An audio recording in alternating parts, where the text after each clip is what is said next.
No matter what you do, you make sure you go out fighting. You make sure you go out swinging.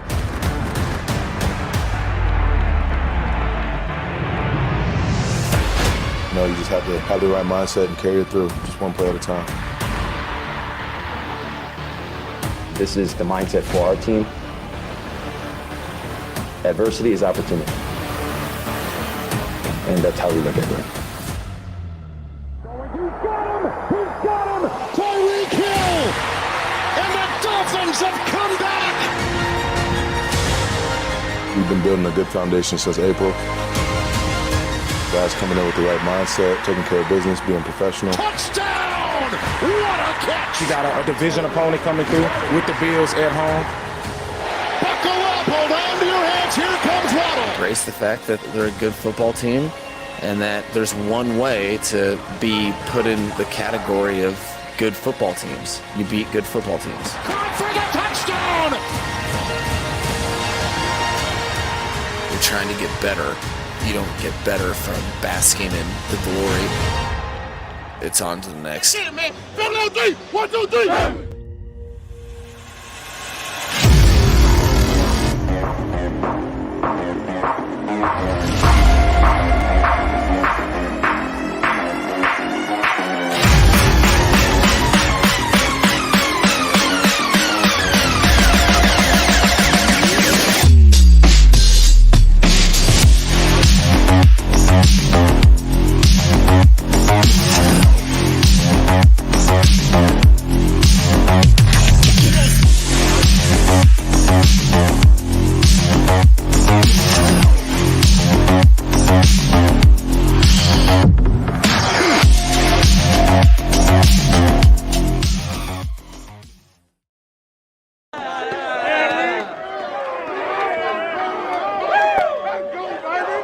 It just goes to show this is why we don't worry about anything. We've had so many lessons these 3 weeks.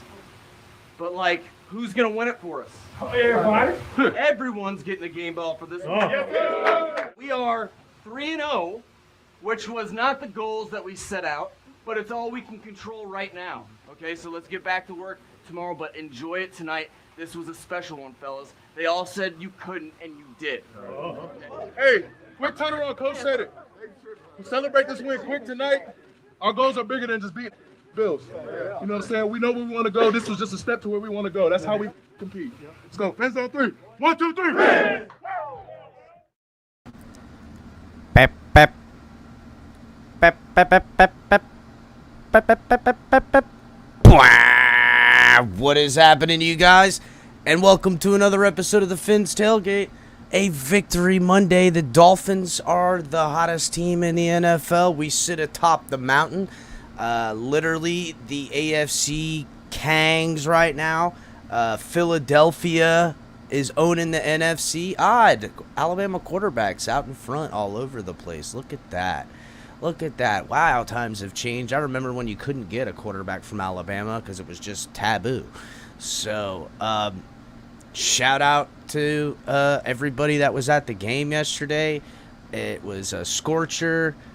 Buffalo Bills fans and players alike getting toasted, if you will.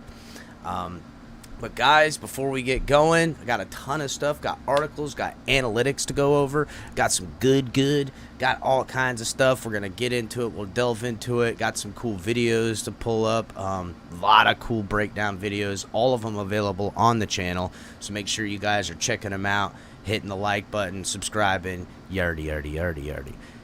Hit the like button, guys. Facebook, Twitch, Twitter. Make sure you guys are coming over to YouTube and subscribing over here on YouTube. This is where the family is growing. We just crossed over 3,700 subscribers. So we'll be at 4,000 before we know it. We're trying to get to 5. You know, I put a crazy, unrealistic goal by trying to get to 5,000 subscribers before our year anniversary. And that's in November. That's November 16th. I think we're going to get that. Let's see if we can get even more, guys. And thank you to everyone, the subscribers, the haters. I appreciate you, haters. Thank you. Yes, give me your hate, please. And then also the members, guys. Join the membership. Become part of the family. Represent.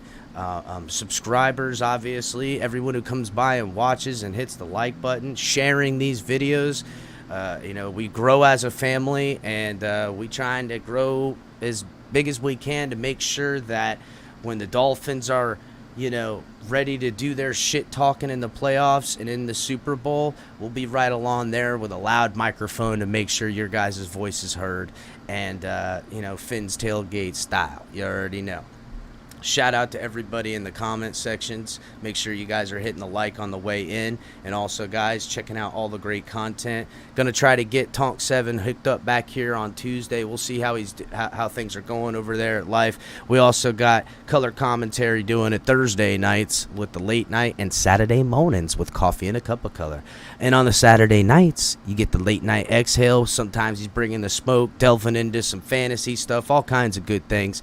And then you guys can always expect me, El Capitan, doing it right all the time, anytime, bringing you guys videos, everything you can do, live shows, everything. Cash App, Venmo, help support the channel, guys. We are growing, and we need to keep up with the growing, and that comes through your support through either Cash App and Venmo or Super Chat, guys. We really, really appreciate it. It's helping out in so many ways to allow me to give all the time that I can, and who knows, maybe I'll be able to let it take all my time one day. And then, guys, we got links in the description if you want to represent all this fire gear we got going on. There's also a link into the description for our other secondary site with all the crazy gear. Get yourself a cup with everybody's logos on it. Got color on there, and Ali, coffee mug, tumblers, all that good stuff. And you can get 10% off everything. If you use TFTG10, you'll get 10% off it all. You also can get 10% off Backroom Collections in the link if you use hashtag TFTG, and they got fire stuff. Sick artwork, one-of-a-kind things. And then Fanatics link is in the description too. It's another way you guys can help support the show. Get yourself a Dolphins jersey, get yourself a Tua jersey, get yourself some good stuff, and it helps support the show in that way. Shout out to everybody in here. I think it was Trucker Sean that was in here early. Yeah, fam, what's up? California with the elbow cough from the top rope. Ryan, what's going on? Yeah, I heard that, Trucker Sean. Tyreek calling out Eli Apple. I like my bravado, or like my receivers to have bravado in that way, and especially Tyreek Hill. Let's be real. If anyone was going to be calling people out, it was going to be him. I just, I don't like to whammy myself. I'm feeling so good, I'm starting to feel uncomfortable. You know what I'm saying, Dolphin fans? Right now is the point where I'm feeling so good as a Dolphins fan right now with the analytics, with the offense, with the defense, with this coaching staff. I'm starting feeling comfortable. Usually, it's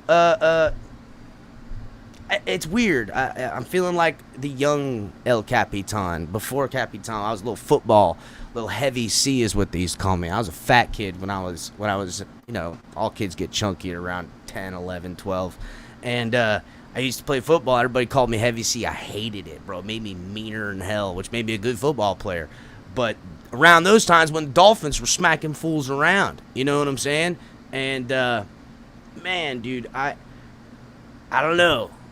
Bringing up all kinds of weird old feelings on me and stuff. I can't handle it. Colin, what's up, brother? Colin with the shoey champ. Shout out to Squid Games. You guys can always expect Squid Games to make an appearance with some shoey for the victory. You know what time it is. Him and his brother get on there, and they celebrate the victories with a good old shoey drink. Shout out to the boys. Sean, what's up? Andre, what's going on? Andre Johnson. Miami is number 1. Numero uno in the NFL right now. Blake, what's happening? Hit the like button, everybody. Batista, what's good? We are doing free exorcism time for backpedaling. I got receipts. For backpedaling who? What are you trying to backpedal? Nah, it's okay, man. Look, and you know what? I don't know if you guys caught a lot of the media, but they some are handing the Dolphins their flowers. We're kind of the darlings. Everyone's admitting that the Dolphins are the hottest team in the NFL right now. And I forget who I heard said it, but they made an amazing correlation of what Tua and Mike McDaniel are doing right now. They beat one of the greatest coaches of all time in week 1 in Bill Belichick. I mean, he's one of the greatest. I won't say he's the greatest because we all know who that is. We beat John Harbaugh with Lamar Jackson, a phenom quarterback, a Super Bowl winning coach. And then we just beat arguably the best team in the NFL in 3 weeks' time. The Dolphins have flipped the script from us being a competitive, defense dog team last year with an inept offense, a lot of, budding young talent, but no respect. No vision for a whole totality of a football team. Great on defense, and I don't want to make this a Brian Flores thing, but I'm not even going to get into all that. My point is that it just feels a lot different now, and I kind of felt it coming over the last 2 years, which is why we have the Fins Tailgate now, is because I really felt like I was getting excited about wanting to be a part in a big way and take my fandom to the next level and do this stuff because I felt like we were going to have some real winning Dolphins, and I wanted to celebrate it in a way. And, man, my gut feeling was right, because this team now is – and listen, the offense played super efficient, but didn't get a lot of opportunities, and we're going to delve into some of those numbers.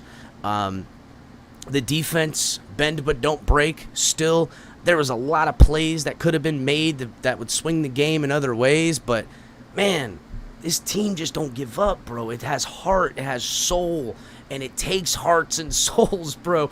It is a dog of a football team, and God bless Mike McDaniel, bro.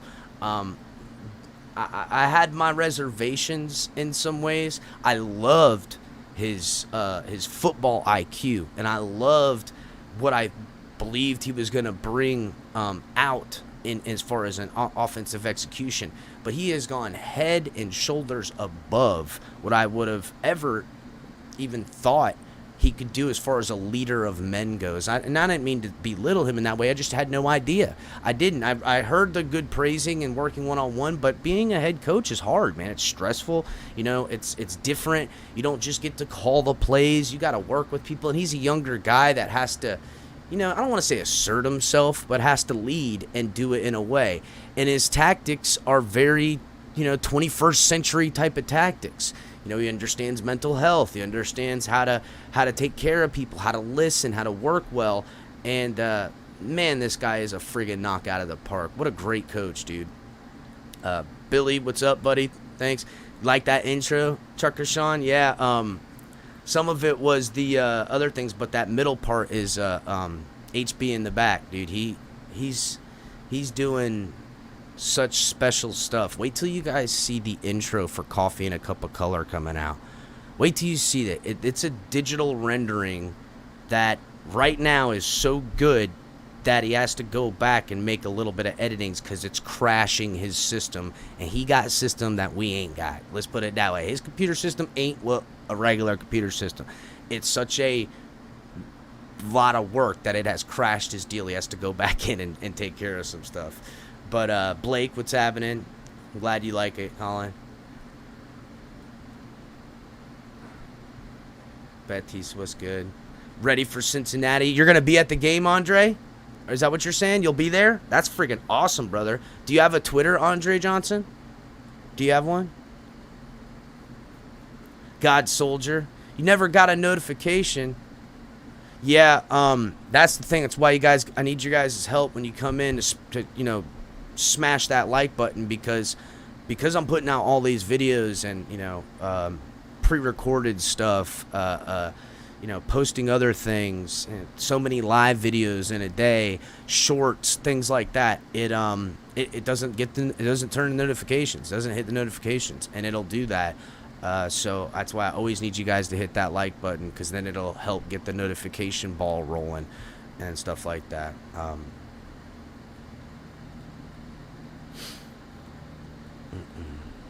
Yeah, Billy, I said some good. You already know what time it is, dog. Let's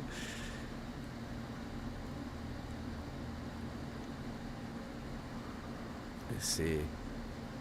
What's up, Carla? Tua saying haters not welcome, call back next season. You know what? Tua would never, Carla. He's such a good boy. Such a good boy. He would never. But man, he got a little twinkle in his eye for remembering how everything is.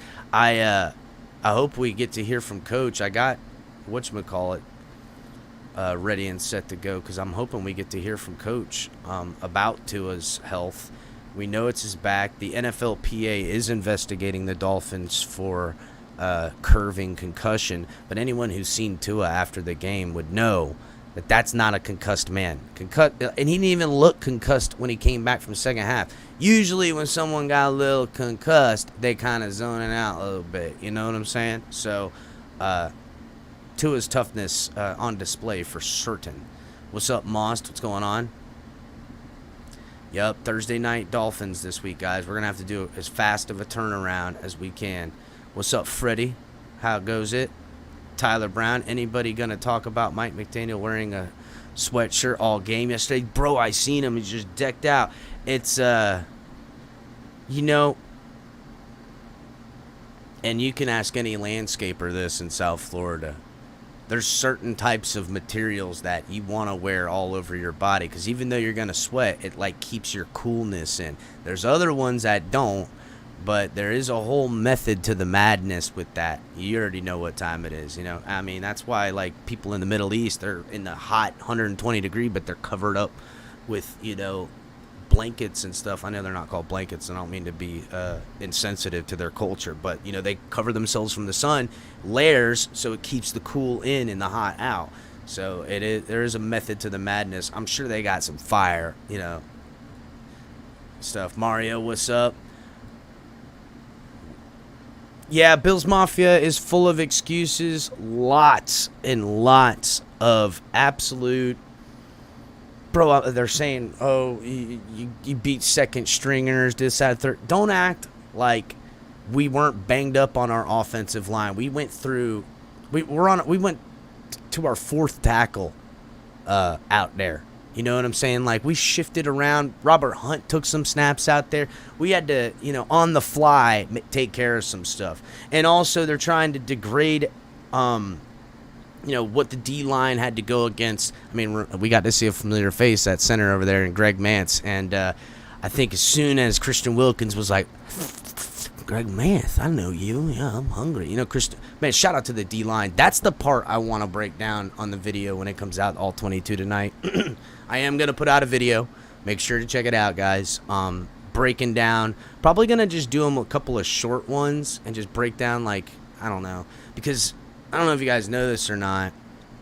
I don't see how you could unless you got a channel. YouTube and, like, the companies like NFL and WWE and all kinds of stuff, they are just all over copyrights. They rewrote the algorithm. It is so much more sensitive now. And that episode I did yesterday, 6-hour long entire ordeal, got clipped, got copyrighted, and has been taken off. You can't even see it right now for playing one of our own clips. It's our clip. That one's on. You can go look at it right now. It's the one with like the Undertaker and stuff like that, and Tua's face over it. That audio got clipped on here, and now that whole episode is unavailable, and I don't know if we'll ever get it back. And by the time we do, it'll be too little, too late, because we got Thursday Night Football, and who's going to go back and watch the 6-hour victory party? Nobody. So they totally screwed me out of that whole thing, and I doubt I'll even get it back. All the money from that will get taken to the WWE, because they're starving for money. So it is what it is. I have no complaints, but I just have to do a better job being aware of, especially on those longer episodes that are taxing, that are, a lot of work goes into them. It's exhausting. Color comes in there and relieved me after a football game for some hours. I mean, it's a shame that the content isn't available for you guys to enjoy, and that it's hidden, and any monetary value will be given somewhere else. But such is the plight as a creator on YouTube, and that's all right. I'm grateful for being able to have what I am able to have. It's just, it is what it is on how I have to do it. But Danny, gotta build up the anticipation, bro. Gotta build up the anticipation on the intro. Ooh, Billy, you think the Ravens gonna beat Buffalo? I don't know, but that's a game I'm gonna watch because we don't play. We play on Thursday, so I'm gonna watch that Buffalo Bills versus the Ravens game. That's gonna be a good game right there. Andre, you gonna? Yeah, something like it's hot for that mic. CT, what's up, buddy?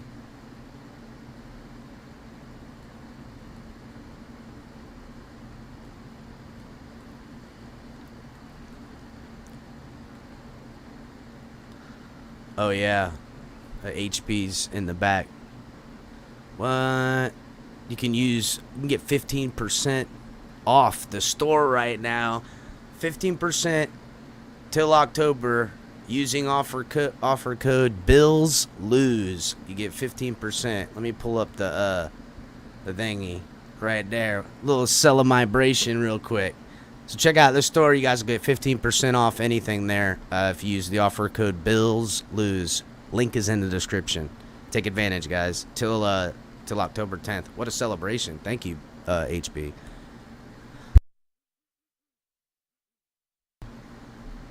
Anywho, hit the like button, guys.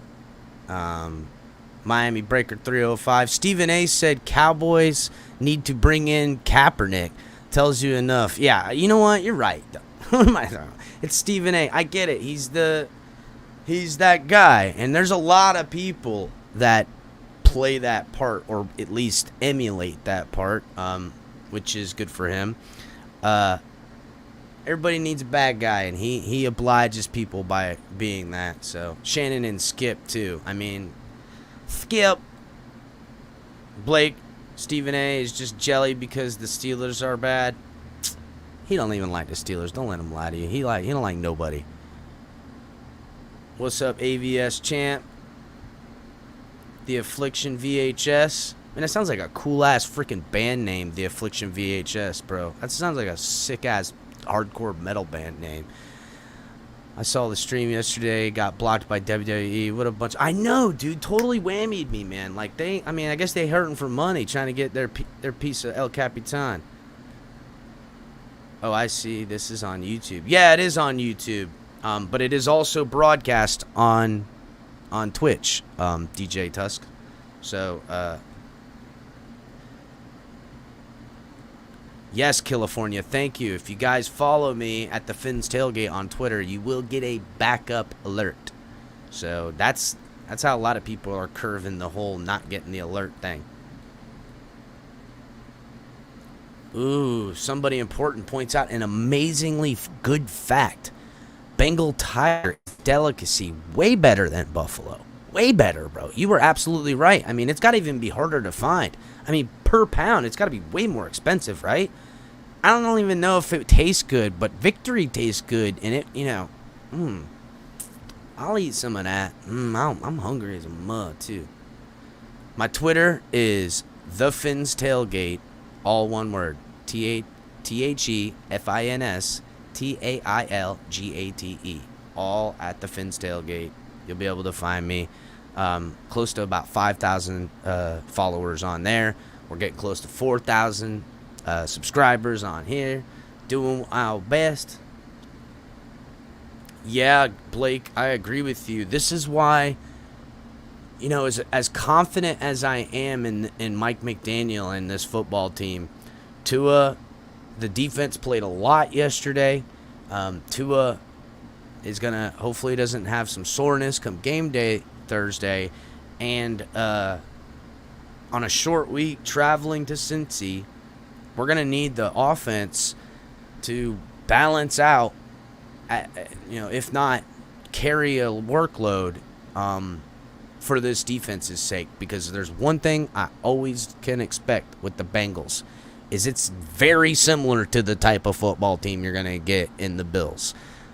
I probably dislike the Bengals as much as I dislike the Bills, but I err towards hate on Bills because I don't have too many interactions with Bengals fans or the Bengals all too often because we only play them like once every 4 years or so or whatever. But their fans aren't so much like Buffalo fans in that way, but their players are dirty, bro. I can't remember a Dolphins game where it wasn't an absolute slugfest. Good news is, though, seems like when we play the Bengals on prime time, no matter where it is, we take it out of that ass. So, pray Tua is feeling himself, feeling healthy, feeling good come Thursday, because it's really gonna be a lot on him and the offensive side of the ball to take care of these Bengals.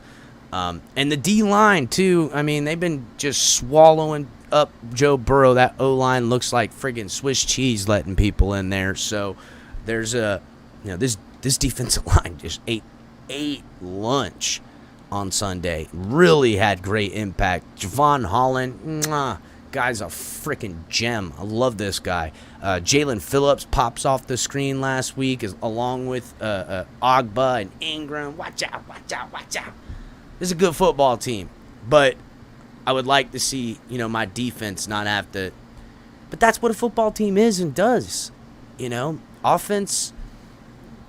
First of all, offense didn't struggle. Offense took care of their business. I mean, they did have a couple of punts, but for the most part, Tua was super efficient in the passing game. Run game, not so much.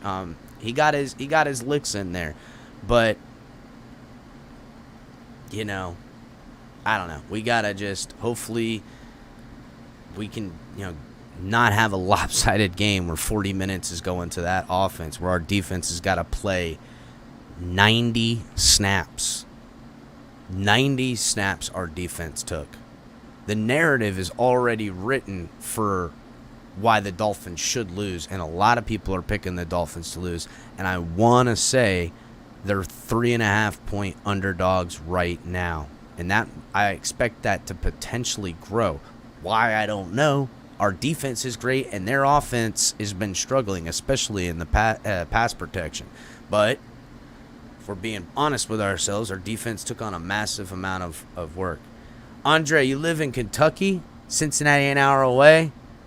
And no, I don't have Twitter. I need to make one. Yeah, be careful, Andre. Twitter is a cesspool. As long as you don't put any stock in what most people are saying, because there is some good information. And don't fall in with some of these crowds, bro. There's straight up crowds on Twitter where people just find a group of people to agree with them, and then they look to then get enough numbers to then start canceling people. It is the most ridiculous thing I've ever seen. I wish Twitter had an interactive feature where it would punch somebody in the face sometimes. It's ridiculous. But, hey, man, how is Kentucky? I want to know what Kentucky's like. I want to check out Kentucky. I know it's kind of out there and shit, but I want to check it out. I want to go to Kentucky and, mill around. I might even want to move there someday. I hear it's beautiful, it's cheap, and stuff like that. So, I don't know. I do worry because I got kids and stuff, but I'm interested in Kentucky. I might take a little. I don't really like mountains, but I like hills. Driving through mountains kind of bothers me. So, but Andre, let me know how Kentucky is. HB, a.k.a. Zippa. Special discount at the main store, as you know. Bills lose. Check out Zippa. You guys like all the graphics that we do around here? If you want to see how it's done or learn a little bit, check out Zippa's page, because he's got videos of him doing that stuff. So, my man does the extra good.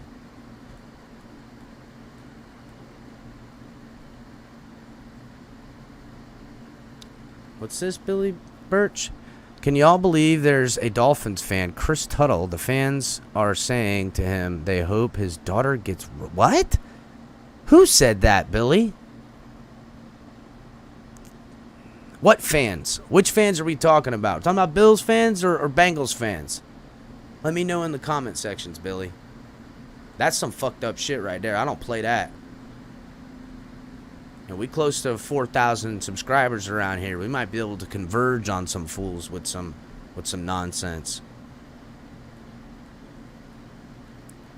Patrick, what's going on? Perfect cues, salute.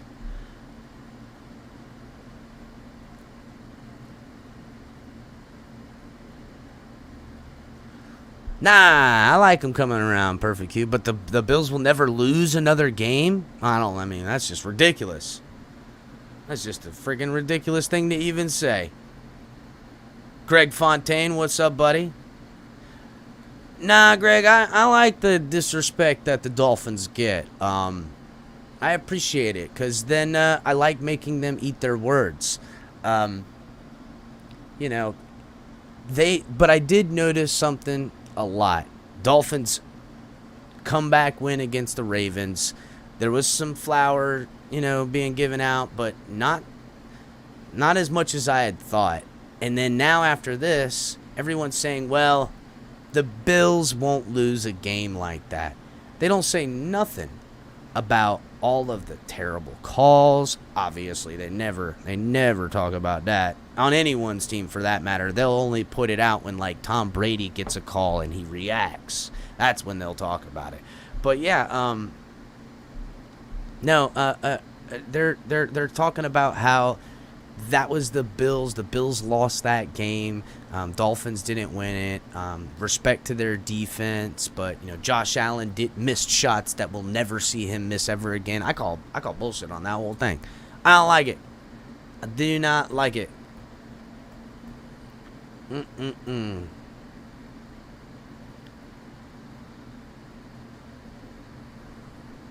No, I did not go to the game yesterday, AVS. I did not. I was here doing the good. Yeah, it feels like it's been a long time since we've been able to. They hate us because they ain't us. You're right, Greg. This is exactly why they hate us. They hate us because they ain't us. Hate us because they ain't us. Exactly. They hate us because they ain't us. That's a great saying, okay?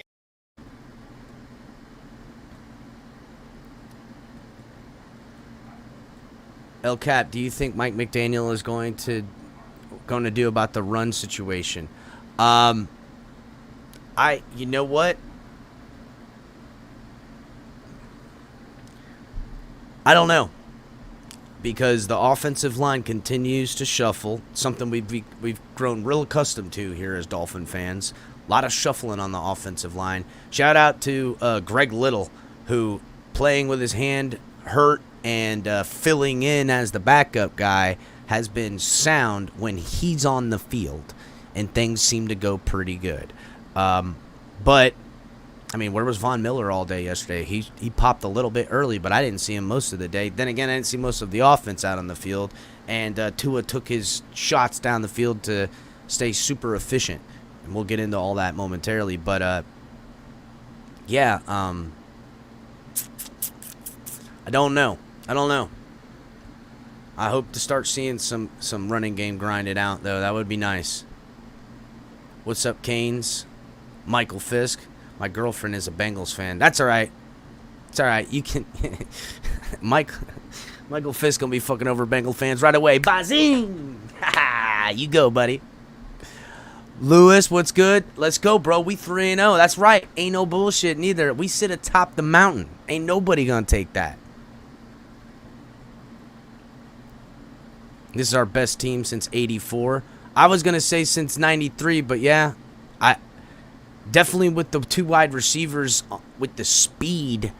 It's unbelievable.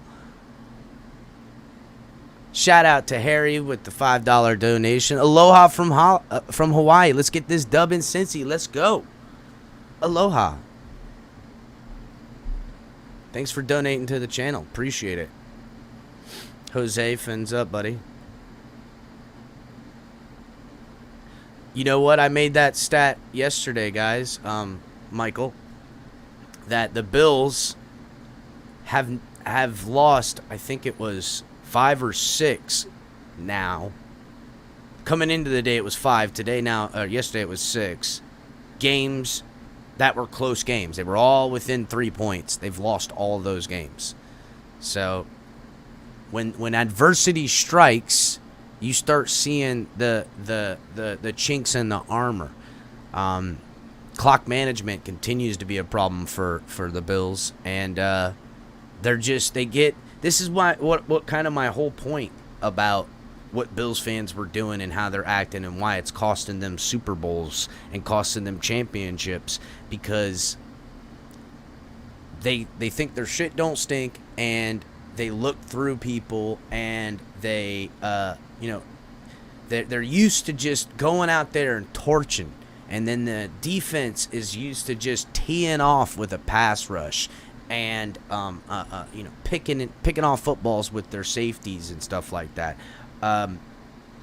When they find themselves in a real dogfight with a team that can either compete in any way at that point, and they're close, the adversity strikes, and then the mistakes start happening, and it's something that the Bills got to overcome. And I didn't think they could overcome it against the Dolphins, and we were right.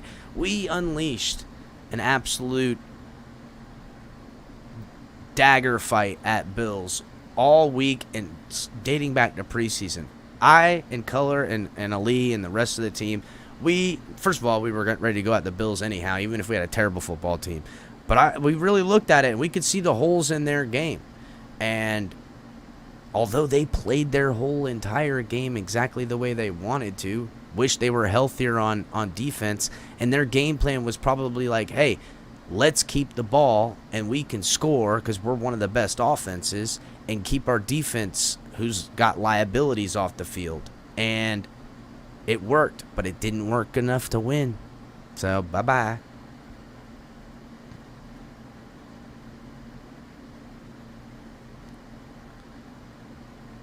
Oh, California, what he's talking about is they got 2 extra timeouts in the football game. I said this yesterday on the show. I wish it was still there. But they literally gave them 2 take a knee because it's too hot timeout. So I expect at least 2 I'm freezing my ass off in Buffalo timeouts for free later in the year. Because this is bullshit.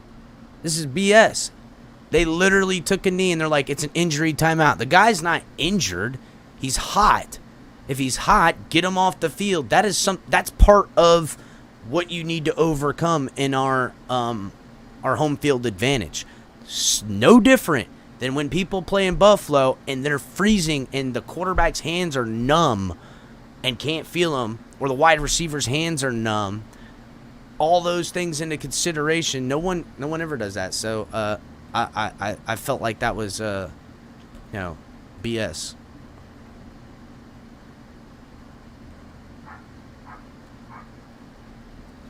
Yeah. That's right, Barry. It was a sweet victory. Jonathan Clark. We're losing Thursday? What? We losing Thursday at Niners and Bills, 17-3 champion? I don't know what that means. Ian Baller, thanks for the donation. Media saying Ravens and Bills are better. 3-0 Dolphins. I think the Ravens and Bills are great football teams. And I think the Dolphins beat both of them not playing complete games. Not on offense and not on defense at times. When this team puts it all together and has it firing on all cylinders and that chemistry is working where the offense is clicking all day and the defense is clicking all day, I think by the end of the year we'll start to see that, and this will be one of the hardest teams in the NFL for years to come if it continues. I mean, that's just a fact. The defense held one of the best offenses to 17 points yesterday.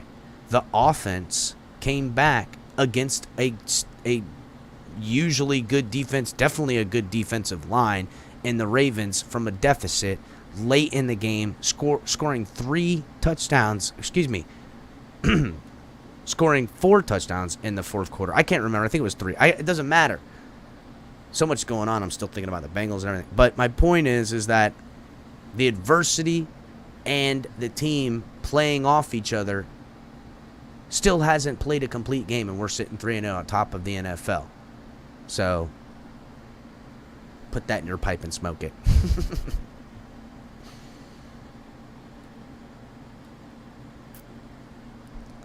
Will there be another discount because your birthday's coming up October 18th? I'm sure there will be, Canes 1989, especially if the Dolphins keep winning. HB in the back probably be feeling frisky with some Dolphins wins, so we gonna give another offer code. So, for sure. Faux show. I was wondering whether the weather in Cincinnati will be on Thursday night. It might be cold. You know what? How bad can it really be? It's September. Even if it's the coldest game yet for the Dolphins, it's not going to be that bad. I wouldn't worry too much about it unless there's a blizzard coming that I don't know about. I'm more worried about the weather locally because apparently we got a hurricane coming.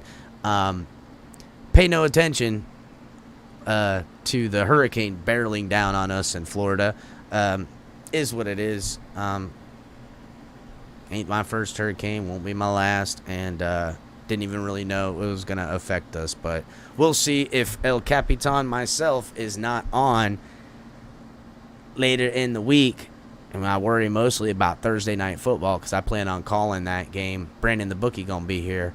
Could be because we got a hurricane outage, in which case hopefully one of the other boys can fill in. If not, pray for us. Don't worry, we'll be all right.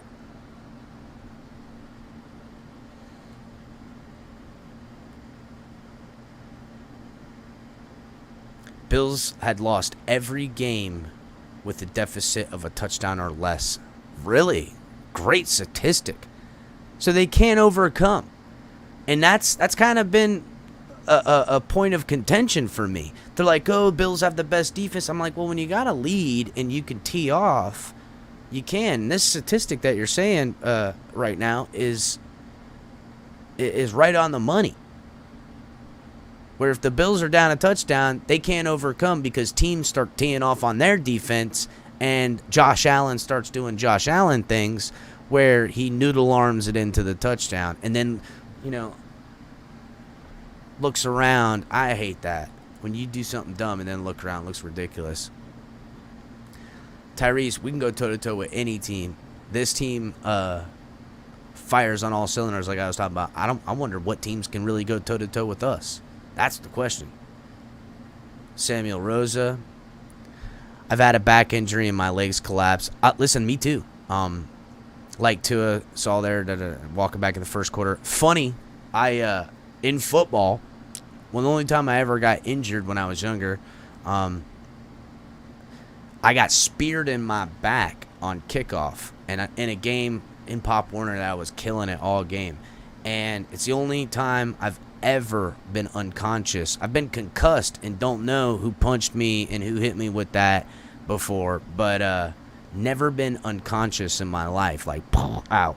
And he speared me so hard in my back that it knocked me out. And I had to sit like this because my hip hurt. And as I got older and grew, it was sending down my nerve and it would drop me to my knees. And I'd be like, whoa, like that until I got it all fixed up, chiropractor and physical therapy and stuff.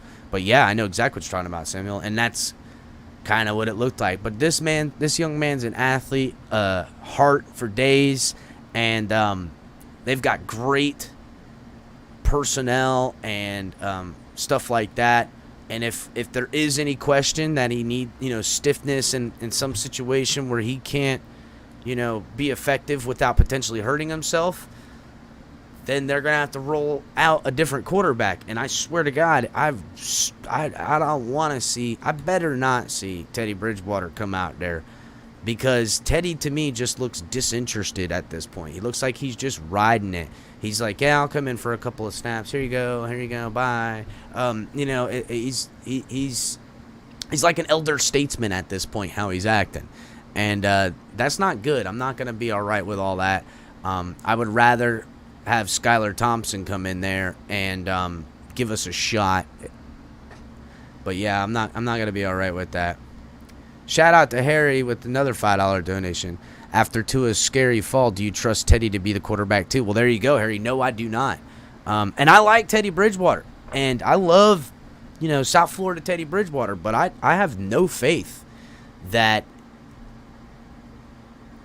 Here's the thing I get vibes of. And I think I've heard someone say this before, but I find it hard to disagree with this. I get Jay Cutler vibes. You know what I'm saying? He doesn't want to take the hit. He doesn't want to, make the play and get injured. And I don't know, just kind of playing not his game in that way, trying to play safe football, and it's not safe. I think once he gets going, he can be better, maybe in a full game status for sure, but I can't imagine how the team can, how a game could slip away through that type of energy. Defense goes out there, they're tired, Teddy's over here, 3 and out, and it just doesn't look good. Stuff like that. I would rather see a young kid come in where the veterans can feel like, all right, we're going to have to try to help him out. Tua's not in. We got to help the young guy. They all get, that little extra energy boost, and the kid goes out there and Skylar Thompson and maybe does something. It just feels like that kid. I don't know. That's what I would want to see anyhow. That's what I would want to see. Byron Jones comes back week 5.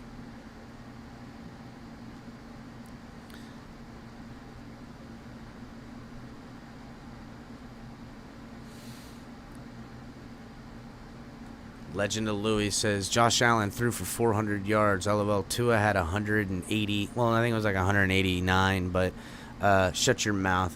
Yeah, you're right. I'm going to shut it. No, he's right. Doesn't matter.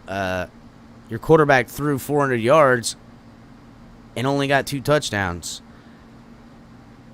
My quarterback threw less than half and got 1, and it was good enough for the victory.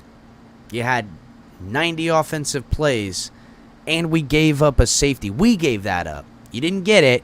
We gave it up. And you still lost. So, what are you talking about? Gave you a free 2 points. Gave you good field position at the end of the game. You guys fell on your faces. That's it. That's what happened. Deal with it.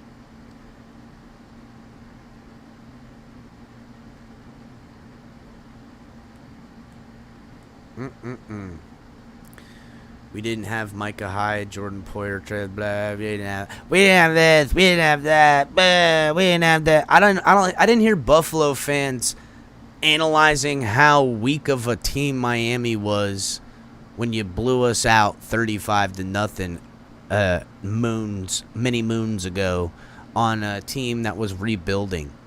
You know what I'm saying? We liked Fitzpatrick a lot as fans. Great show. But nobody's putting Fitzpatrick in their fantasy team. Let's be fucking real. That's why there's a reason he's retired. There's a reason why he went to the Commanders and broke his hip, because he was getting old for the game. My point is that all the context you guys pound your chest about, we can beat 7 times, we're so good, we beat you a bunch 7-1.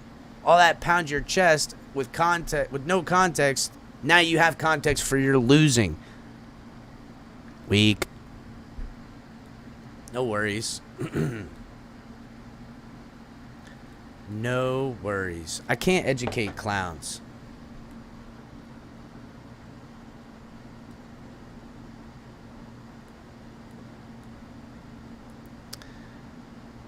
Who do I like better? Harry asks. Moser or Edmonds? I gotta say Edmonds, honestly. Moser, and maybe it'll change, but he seems to run a little stiff, fast, able to get to the outside, little bit bigger, but Edmonds has been worth the price of admission. That guy, very versatile, very ferocious runner. I like how he runs the ball. I like that he catches. He does a lot of good things. Edmonds, to me, Chase Edmonds is pretty damn good. But I like them both. And I like that we've got Myles Gaskin sitting on ice and how he's going to come sooner rather than later in the year with fresh legs. Mike McDaniel learned how important it is to have depth at running back last year in San Francisco when they were all the way into the playoffs using a wide receiver, Deebo Samuel, as a running back. So he don't want to have that. He's going to use what backs he has. Once he feels like they're a little banged up, rotate in some of the other guys in Salvin Ahmed and Myles Gaskin, and they're going to come in fresh legs. And if you want to know what kind of edge you can get to having a fresh running back come into a game, I'll point out no further than the running game the Bills had on us yesterday was nothing other than the big runs that Zach Moss had. And that's because they've been doing this every game. Listen up, Baltimore. In the third quarter, they will be outside zone or a little dump-off pass to Zach Moss, their running back, who they'll try to find in space, and he'll have fresh legs and run on your ass. So, anyhow, that's what fresh football looks like. Those big runs he had was only because he has, less snaps. So that's what I hope to see, that kind of production from whatchamacallit later. I'm a clown. I'm not even wearing the Joker fucking thing, bro. I don't give a shit. I'm making a mockery. You're the clown. You're in here trying me. Don't even try me, dog. I will burn you so bad you won't even want to come around no more. I promise. Nobody.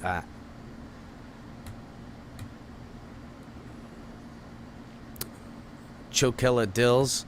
I was thinking about butt pillow dills. Yeah, you like that? Butt pillow dills?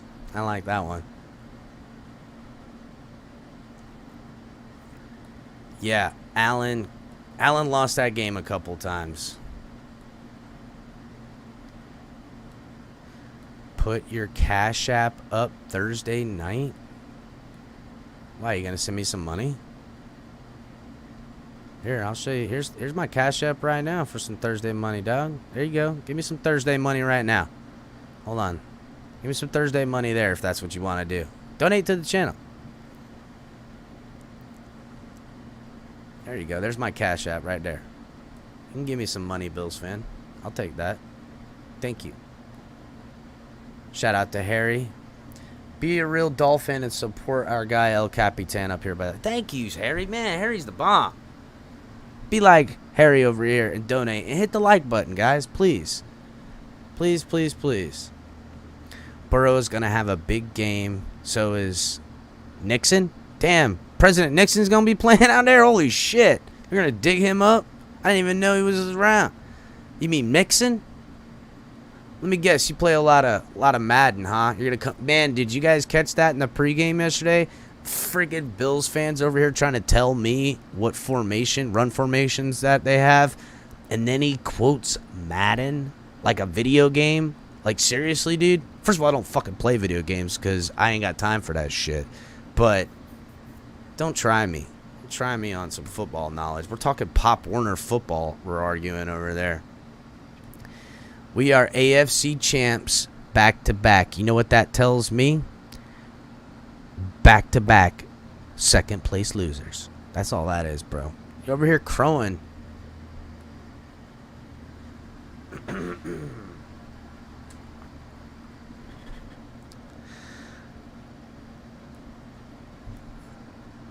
You, Legends of Louis says, you ain't burning shit, but when you ain't down and pee, I think he meant to put sit down and pee, it burns when you pee. Yeah, and I got that from your mother, and tell her to quit fucking calling me too. I'm not doing it no more. And let your sister know that I'm going to take her out on a nice steak dinner. I'm never going to call her back, and she's going to burn when it pees when I'm all said and done. Bye zing, bitch. So, let's continue, guys. I've got some stuff in here. Just hanging. Robert says, Captain, see my comment to color? It went. I don't know. No, I didn't. Why don't you redo it? I know, Lewis. Buddy gonna try me on some shit, dude. Oh, man, dude. I mean, listen. I can burn quick, bro. You can type as fast as you want, but this mouth just too fast. Let's be real. It's an unfair battle. Don't try me on that. Tell your mom to get out of my DMs, bro. Shit. Yeah, that's the comeback. We'll see what's up. 7-9 every year. That's what I figured, bro. Get up out of here, dude. I'm going to take your mom out for a nice steak dinner and never call her back. That's good. Yep. Color's in the back. Going to hop up here in a second. CT, can you prescribe any penicillin? I can't get that shit, bro. That shit's for weaklings. I can't get that. At least if with as much sleeping around as I've done with a lot of Bills fans, mothers and sisters, I probably would have caught it by now. We know how the Bills get down in nasty muss. And ain't hurt when I peed yet, but we'll see. Still waiting on some test results. Watch out. Don't let the good looks fool you, dog.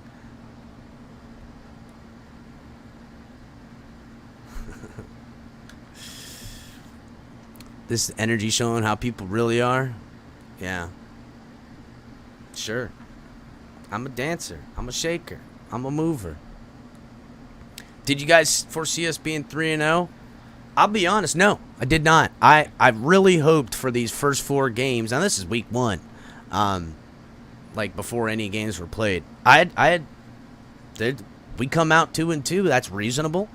You know, I expected us to win against the Patriots. Tua has been Bill Belichick's daddy for a while. And so, and then I expected us to figure out one of these wins.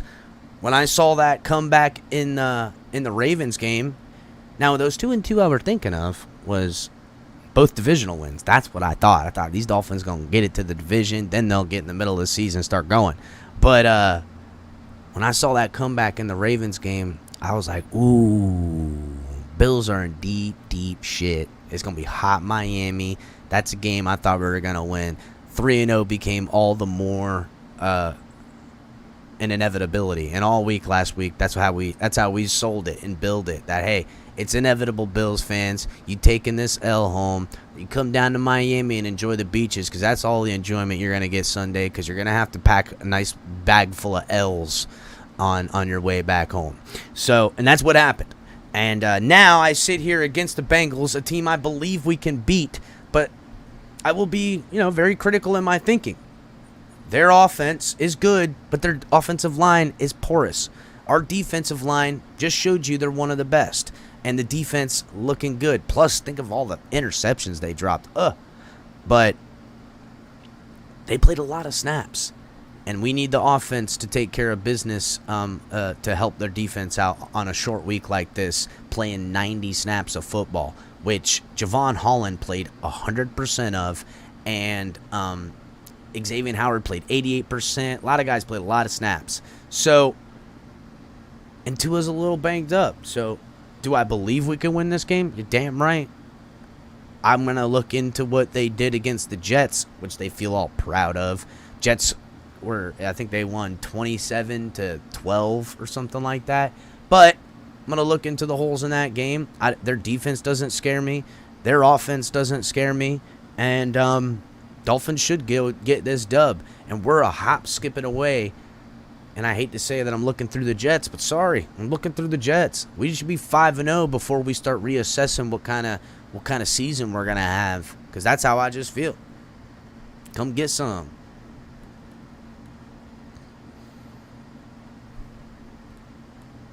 Oh, Flipper, welcome.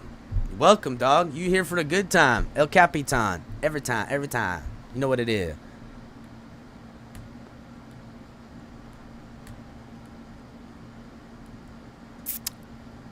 With a hairline like this? What you talking about, dog? Because I'm 36 years old. Gonna be 37 this year. My hairline. They call this a widow's peak, bro. Go ask your girlfriend.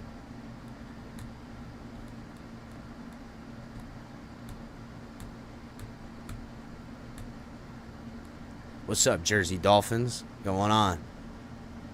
Cocky Dolphins Twitter and YouTube. What's up, baby? That's right, dog.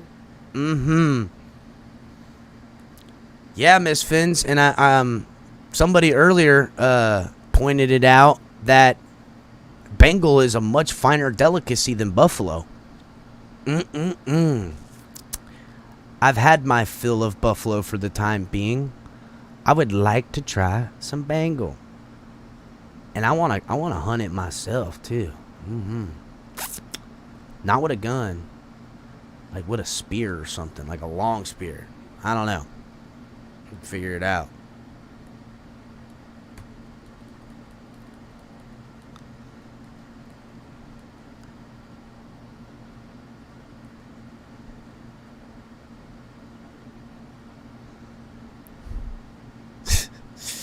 Yeah, Robert, you're right. It's they're gonna have their trash talking, and I respect them for still having their some of their constitution to stick by, to feel proud of themselves.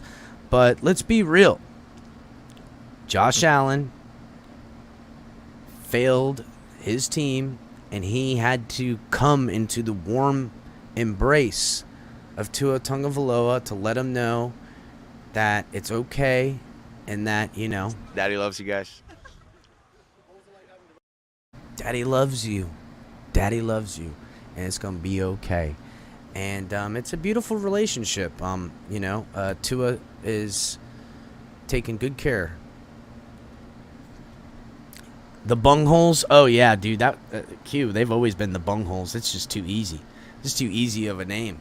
They literally carry that name with them. Q can give us some good insight on what to expect from the bungholes and what they got going on as a Steelers fan. Yeah, might be some something. Hold on a second. You fix something. We got the spammers in here trying to ride El Capitan and TFTG and the family's coattails. Gonna have to go ahead and try to block them, do what we can, whatever. Let's see if we can block this one. Block. Nope, try that one. But, yeah. Damn, dude, they just spam. Man, Buffalo band. Look, they already know. They must know the Buffalo fans are in here bringing up these chat dating sites. No, they ain't got no girlfriend or no significant other. They just shack up amongst themselves. Easy WQ. Yeah, easy W. All right, cool. They don't scare me. I worry about the work my defense had to put in, and I worry about my quarterback, being a little tight. But, and it's a short week. If this game was Sunday, I would be crowing from the mountaintops about how a victory is already in hand. So, oh no, Samuel, I have eaten bison. They call them bison burgers, if you know. And yeah, I have very lean, very clean, greasy, but like good at the same time. Fire, dude. Shit is good. You know what else is good? Deer sausage. Get your hands on some some venison sausage. Shit, fire, fire, bro. I need to go get me one. Have the butcher take care of some of that.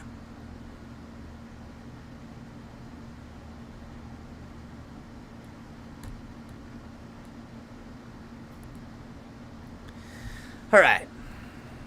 Let's get into some of the stuff. So just so we're clear, guys, through 3 weeks, Tua has 6 touchdowns from 10-plus yards.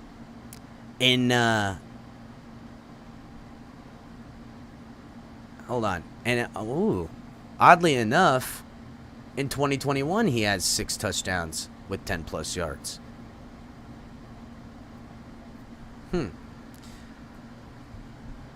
Also, the Miami Dolphins are tied second in the league in converting third down to a new series at a 73% rate.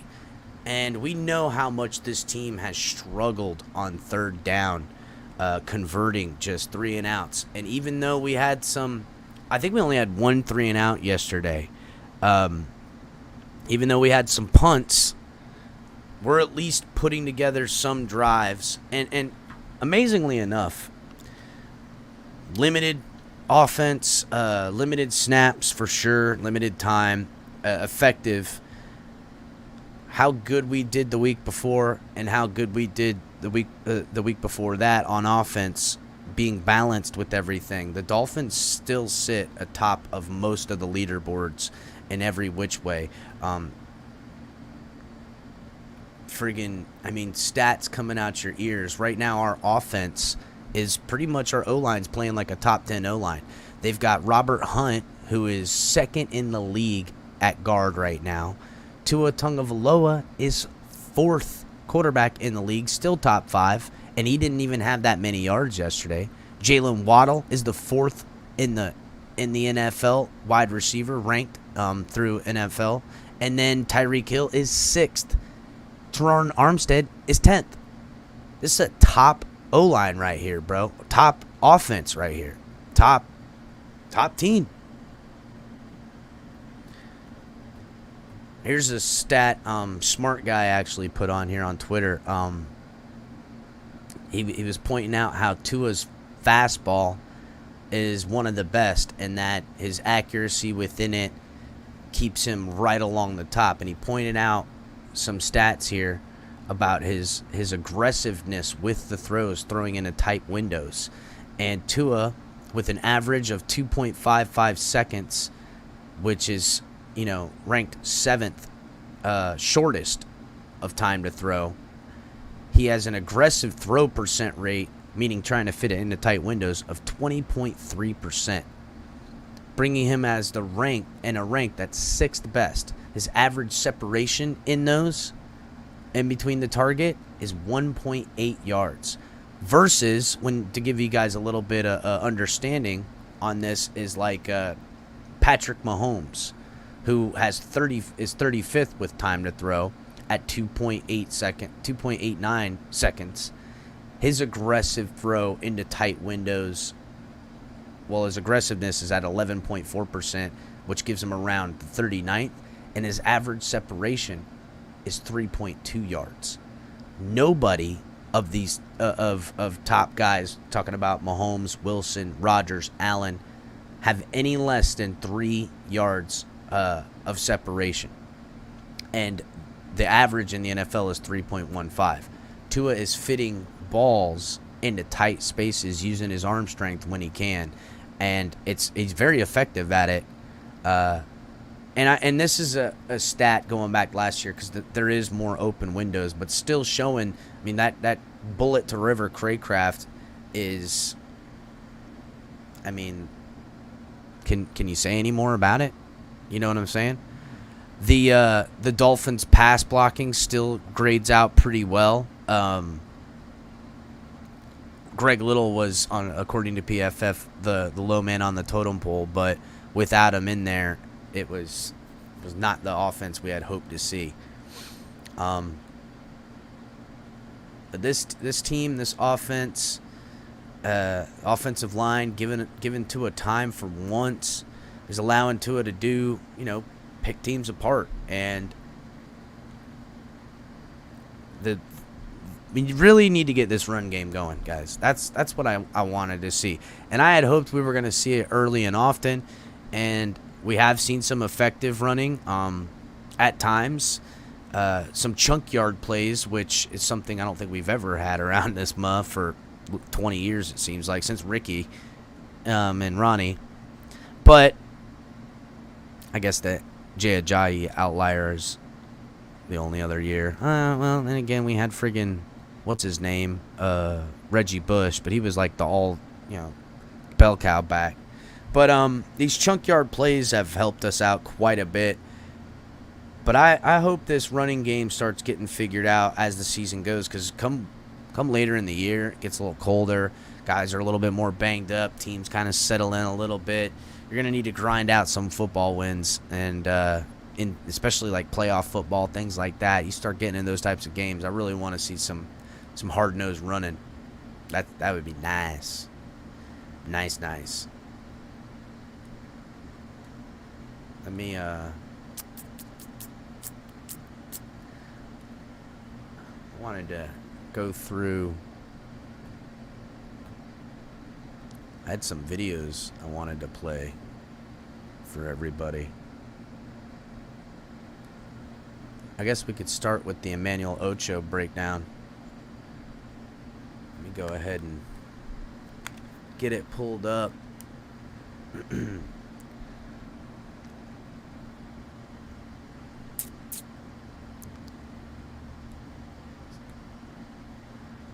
Emmanuel Ocho, and I got this video available on, yeah, we go to below. Lamar Miller did. He was pretty good. He had a good average, too, when he got signed. And I loved Lamar Miller. He could break one. We have, you know, for us, just seems like it's every time we get a good year out of running back, they out you. They out you. All right. What's going on here? There we go. Team meeting, what makes NFL quarterbacks so great? One word, manipulation. In my mind as a defender, if a quarterback can manipulate you, they will beat you. Listen to Miami Dolphins head coach Mike McDaniel talk about it, then I'll show you the tape. He saw the covers the right way. He attempted to move the field safety as best he could. Jeez, barely Tua hear is it. balling right now because he does this as good, if not better, than any quarterback in football. Manipulate defenders. Take a look. This is his deep strike to Jalen Waddle. Watch to his head. His head is looking left. Pay particularly close attention to the Dolphin logo on the head. Now, and Tua does this, I mean, there were so many things about him going through his progressions, but we remember seeing him in college looking off defenders, using his head, and definitely in this Mike McDaniel offense, he's been able to have the time to do that type of stuff. The helmet. That's where the detail lies. Now look at his head. It was looking left, now it's looking right. That is moving the safety that's off the screen. Look at how his head is currently parallel to his body, but it was perpendicular to his body. Perpendicular, snap head back right before you throw the ball, parallel. What does that do in real time? Boom. Freeze the safety downfield, look. His head looking left. It has moved the safety a little bit to the right because the safety is looking at Tua Tagovailoa's helmet. If the Tua's looking left, then I'm going to move right. What does that do? That creates a little bit of space. But pay even more attention to Tua releasing the ball before Jalen Waddle even completely gets out of his break. I say this. If you have anticipation and accuracy, that is more important than arm strength. By Tua looking left and throwing the ball with anticipation, it has moved the safety just enough to allow Tua to complete that ball. If Tua did not manipulate the safety with his eyes, that ball is intercepted, or worse, his wide receiver gets knocked out. Manipulation, the greatest trait a quarterback can possess, in my mind, as a defender. And I also believe accuracy and anticipation are greater than arm strength. Team meeting, what makes NFL... Hells yeah. That play was huge, too. I mean, let's be real. That's like damn near a third of the yards he got on Sunday. It was a huge play, big time. We needed that. Needed that game like winning drive right there, if you want to be real, because it was, other than backed up in the end zone, I'm pretty sure that was the last time we seen our offense that day. But there's going to be a lot of good film coming out here directly. I'll be putting a breakdown video for it. But in the meantime, guys, we've hit the hour mark. Make sure everyone's hitting the like button. Even Buffalo fans, hit the like button. Don't be petty. Don't be petty. It'll send the alert to the other Buffalo haters that are going to hang around here all year until they can have their revenge. And make sure you guys are checking out all the great content we have here. Tonk 7 TMI Tuesdays, live at 9 to 10. We also got color commentary on Thursdays, doing it in the late night. And then you can catch them again with coffee and a cup of color in the mornings on Saturday. And then you got Late Night Exhale with Ali, late Saturday nights. And then you got me, El Capitan, Sunday, Monday, Wednesday, Friday. On Fridays, guys, cash and tickets on Fridays. Brandon the bookie will be by. We'll do the segment. He'll give us his bets. and go over the bets from last Sunday. Last night, I caught a terrible, terrible burner. Friggin', I needed the Denver Broncos to win by 3 to hit my parlay. It was only a $5 bet, but I would have won $70 with the $5 put back. Totally got me. Free play, but is what it is. Cash App, Venmo, if you guys want to support. There's also the Super Chat. We really appreciate it. Fanatics link is in the description, guys. Make sure you're hitting the Fanatics link and supporting that way. There's also a link to our gear, which you can get for 15% off right now using offer code BILLSLOSE. You'll get 15% off all the gear at the gear store. And then we also got 10% off Backroom Collections if you use offer code #TFTG. And those are written in the corner so you guys can see. And there's links to all the other gear around there as well. Don't cry, I give facts. What are you talking about?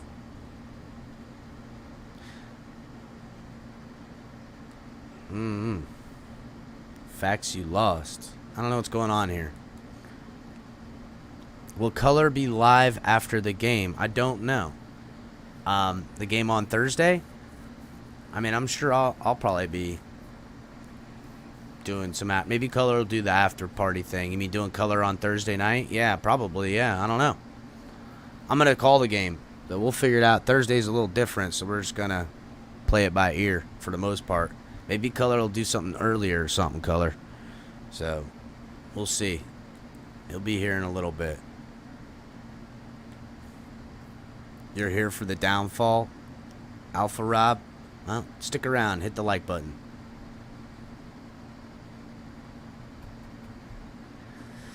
All right. So, stock up and down on grades for from Chris Perkins from the Sun Sentinel. A little bit. Say it any way you want. The Dolphins are 3-0. They are undefeated and are in first place in the AFC East. They are also the only team in the AFC with a perfect record, and it still doesn't accurately capture what the Dolphins have done so far this season. The crowning achievement to this point has been Sunday's victory, 21 over 19 against the Buffaloes. But that incredible 42-38 comeback victory at Baltimore was pretty damn impressive as well. Mike McDaniel starting his career by leading the Dolphins to a 20-7 victory with the New England Patriots with Bill Belichick, also pretty damn cool.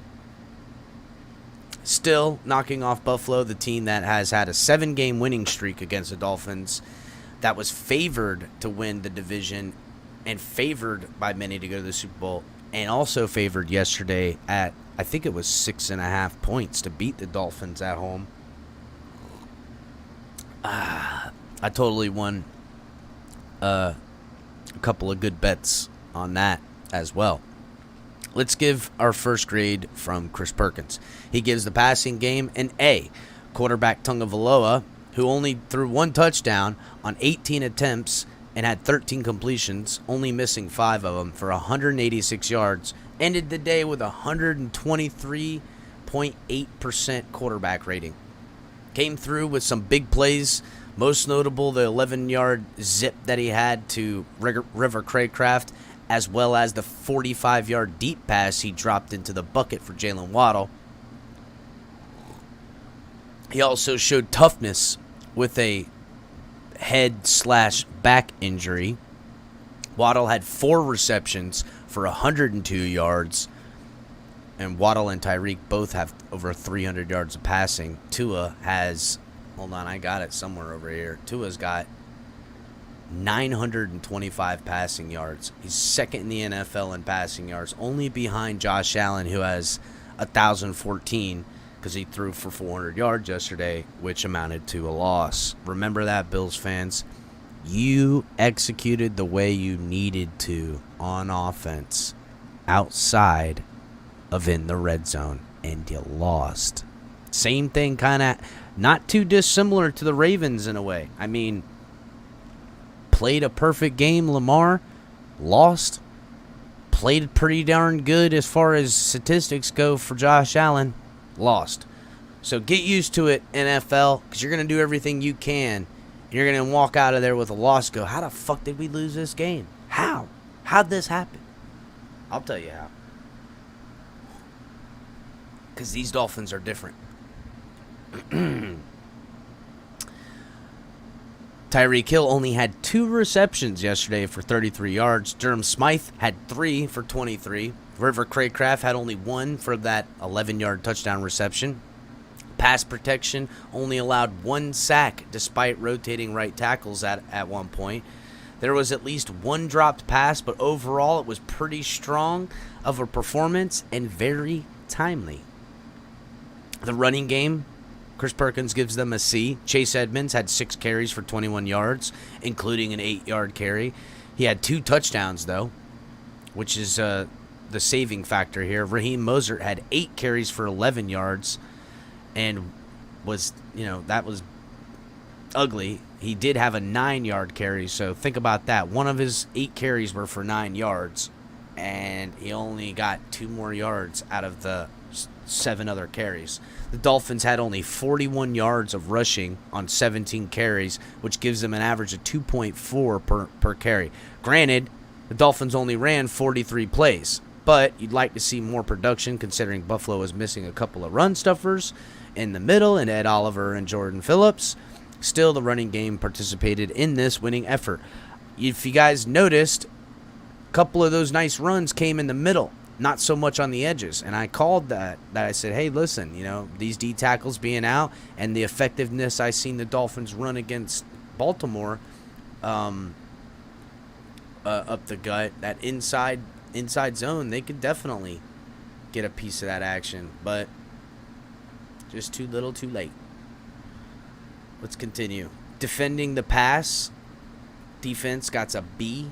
Bills quarterback Josh Allen, who was 42 of 63 for 400 yards and 2 touchdowns, was pretty good. But Miami's defense was even better. Amongst it was 4 sacks, 9 passes defended, and 10 quarterback hits. Cornerback Xavier Howard kept Diggs to 7 receptions and 74 yards under control. Fellow cornerback Nick Needham played an exhausting 90 of 92 snaps. That's 98%. Safety Javon Holland had 10 tackles, 1.5 sacks, and he's the only defender to play every snap in the game. Melvin Ingram, shout out to Melvin Ingram making his presence felt, 2 sacks. Allen did some damage, but he had 63 attempts. The Dolphins' defense was better than Allen, a fact. Defending the run goes, Buffalo rushed for 115 yards on 23 carries, which is 5 yards per carry, but the numbers don't bear how the running game really went. The Dolphins' run defense wasn't bad. Running back Zach Moss had 4 carries for 46 yards and had a 43-yard run that boosted those statistics. See, that was his big run. He had a 43-yarder. The other ones, he only gained a yard a carry. Otherwise, other than that, he was ineffective. Allen ran it 8 times for 47 yards, which helped out the whole friggin' run game for them. Dolphins front 7, led by linebacker Jerome Baker, who had 13 tackles. Safety Brandon Jones had 9, and then Orlando Roberts had 8. To me, Jerome Baker, I don't want to hear nobody talking shit about Jerome Baker, man. I've been defending this guy all offseason, all these last 2 weeks. He is a tackling machine. He's all over the place. I remember, I forget who it was. I want to say it was a wide receiver or a running back that was a little screen. And Melvin Ingram has the inside angle and is trying to head off the running back from getting to the edge. And Jerome Baker literally has to go wide on the angle and run and then come back around to make the tackle, and did. Because Ingram was kind of in his way and just wasn't fast enough to catch the guy. I mean, just doing his job, obviously. But Jerome Baker shows you guys why he's worth everything. Special teams gets a C-. Thomas Morstead, everybody knows, gets the butt punt off of Trent Sherfield, giving up a safety, which is ugly, and that's why you get some points taken off. Anytime you give up a safety on a punt, it is what it is. So there is some safety stuff. Danny Crossman's going to get it cleaned up. I'm not too worried about it, but Dolphins didn't even have a field goal attempt. So, but they're other than the safety, the punter did a good job putting some punts deep and pinning them back. Coaching, he gives them an A. The Dolphins, for the third consecutive week, were prepared and excited to play. Those are good first steps in a plan to win. Coach Mike McDaniel and the offensive coordinator Frank Smith continuing to show offensive variety, while defensive coordinator Josh Boyer is overseeing a unit that continuously makes plays. The Dolphins have rarely been caught off guard, even by Buffalo's 63 pass attempts. Game plans are solid, and in-game adjustments are good too. No issues. Getting A's out of the coaching staff. Damn, bro, it's been a long time for that. Stock is up on Tua Tagovailoa. The man just keeps making plays. Tua's deep balls have been masterful, such on Sunday when he hit Waddle in stride for the 45-yard crucial pass. Tagovailoa also showed admirable guts by returning to the game in the third quarter after sustaining that injury. You already knew he could throw short and intermediate passes with accuracy, and then you got to see some of that with the Craycraft touchdown. Tua's playing outstanding this season. And the stock down in this Chris Perkins article is Chris Perkins. And he goes, did I really pick this team to win only 8 games? Am I the guy who loudly questioned whether Tagovailoa's improved his ability to throw the deep pass? Yikes, I have to admit, I'm looking very, very bad on both those fronts. Oh, there's a little humility for the guy. I like that. Not bad. Not bad. Yeah. He said deep balls. So, yeah, man, not bad. Not bad at all. Let's see what we got here. So we do have, I'm hoping Coach comes out and speaks today. I want to hear anything going on. Looks like he's, oh, look, I missed it. Coach did speak. Look at that. So Coach did speak about an hour ago, probably right when I was going live. I don't know how I missed it. I'm going to go ahead and pull it up, everybody, so we can see what it is, what it do as far as Tagovailoa goes and the team and all the good stuff. We'll go ahead and pull this up.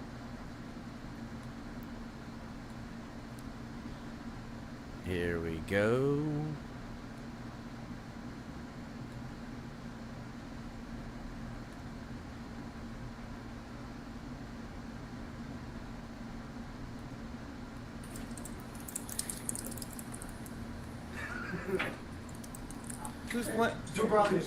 Who planted this? Wake me up shot. What's trying to tell me?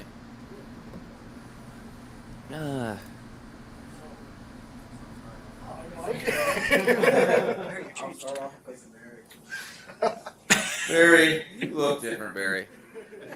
What is it? Your clothes? It's your shoes. Yeah, I got it. So, within a short week, it's a short turnaround. We have an update on how Tua's feeling in practice this week. Overall, right out the gates. Exactly what we want to know. For that he's feeling sore, but as far as everything else, we're just acquiring information right now.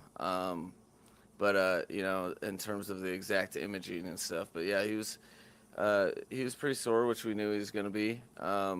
His ankle was a little sore too, from all of his inner trench warfare. So yeah, but we're just these Thursday night games. You get used to just doing the best you can. And we're trying to get information as fast as possible, and we'll be working fluidly from that. But right now, especially in a hard-fought game like that, not just Tua, but there's a lot of players that we'll be adjusting to on the fly, seeing if they can turn it around and give a healthy outing on Thursday. Consider what's going on to a more natural treatment, or is there any concern that he could miss the game on Thursday? Oh, these are, it's my first time on a Thursday night game with Tua, so I don't assume anything. But it wasn't out of the extreme norm of bumps and bruises after a game. But as far as like me being able to, access my crystal ball, it's broke right now. So, that's one of the reasons why you have a roster of capable people, and that's why we brought Teddy here and drafted Skylar. Is you have to be ready for these type of adjustments, and just like Teddy was ready in the game, we'll be ready for whatever we have to deal with moving forward. Whoa. So, not good news or bad news. Coach being very coy. This is, usually he's pretty direct with some of his answers. He danced around this quite a bit. Obviously, too, you don't want to give them any competitive edge. And on a short week, so essentially we don't have the answers we were hoping, but it doesn't sound terrible. But on a short week, it sounds like, they're already preparing for him to not be there just in case, and they should. God, I hope Teddy don't start. God, I'll freak out. FLPA initiated investigations into the handling of Tua's concussion check. I know you're on the field trying to coach during the first half, but what is your understanding or direct knowledge of the process that took place in order to get Tua cleared and then back on the field in the second half? Yeah, so you're right. My expertise is much more in the coaching realm, but there's. I think this is the exact reason there's protocols in place. I was very much with a lot of people. I think when you saw it, you assumed one thing, but that's why there's also an independent neurologist that clears them. We have to clear them. You're talking to the player, and listen. The one thing I think that our players know more than anybody, there's certain things that I'm very sensitive to. I've been called emotional from time to time, and one of those things is player health. So I don't mess around with that at all. And it was above and beyond. Tua was pretty annoyed with me in the game when I was talking to him, because he knew what hurt and didn't understand why people kept talking to him about what we were talking to him about. I think watching replays, he probably could, but that's something that I think the paramount or the pillar of importance for all of it is player safety. That's why the protocols are in place. So we're happy to comply and feel fine about that whole process, really. Yeah, I don't like that they're being investigated. I understand it, and I guess in some ways I can appreciate that there is a check and balance to make sure that players aren't being put in situations because of the dollars and importance, and that they're remembered that they're people and not machines. I can remember friggin' Aaron Rodgers in that first game of the year when he got blasted in the head, and he's at the end of the game in the interview, he totally looked, he was spacing out like they had him doped up on something. Tua did not seem that way. He seemed clear-headed. He seemed fine. Sore, I'm sure, but Mike McDaniel already has been very vocal about how important protecting the players from themselves at times is. So, if Tua does play, and I hope he plays, obviously, and will expect to until otherwise, it'll be because Mike McDaniel has even gone above and beyond what is required. Like, they could be all checks and balances, and he could still be like, I don't feel comfortable about it. And it'll probably, Tua, I can imagine, will be like, I don't think so, Coach. We're playing this football game. So, but if not, it'll be the right decision too. And it's going to be real crazy if Teddy Bridgewater goes out there and wins that game, because I need Tua out there. Let's be real. No. That Tua didn't understand when people were talking to him about what happened on the field there. Did he know that he fell down and stumbled after that moment? No, yeah, he could feel his body. So it was just one of those things where you're not looking at it from our sphere. Everyone was so worried about, hey, trying to talk to him through the lens of, hey, is there something wrong with your head? And no, I'm fine.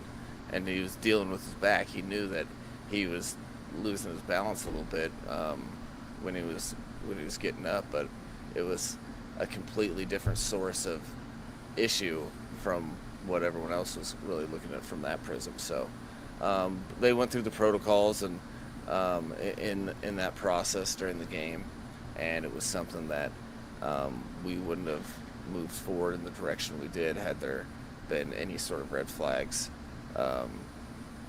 Because that's you can't keep quarterbacks out of harm's way, so you wouldn't.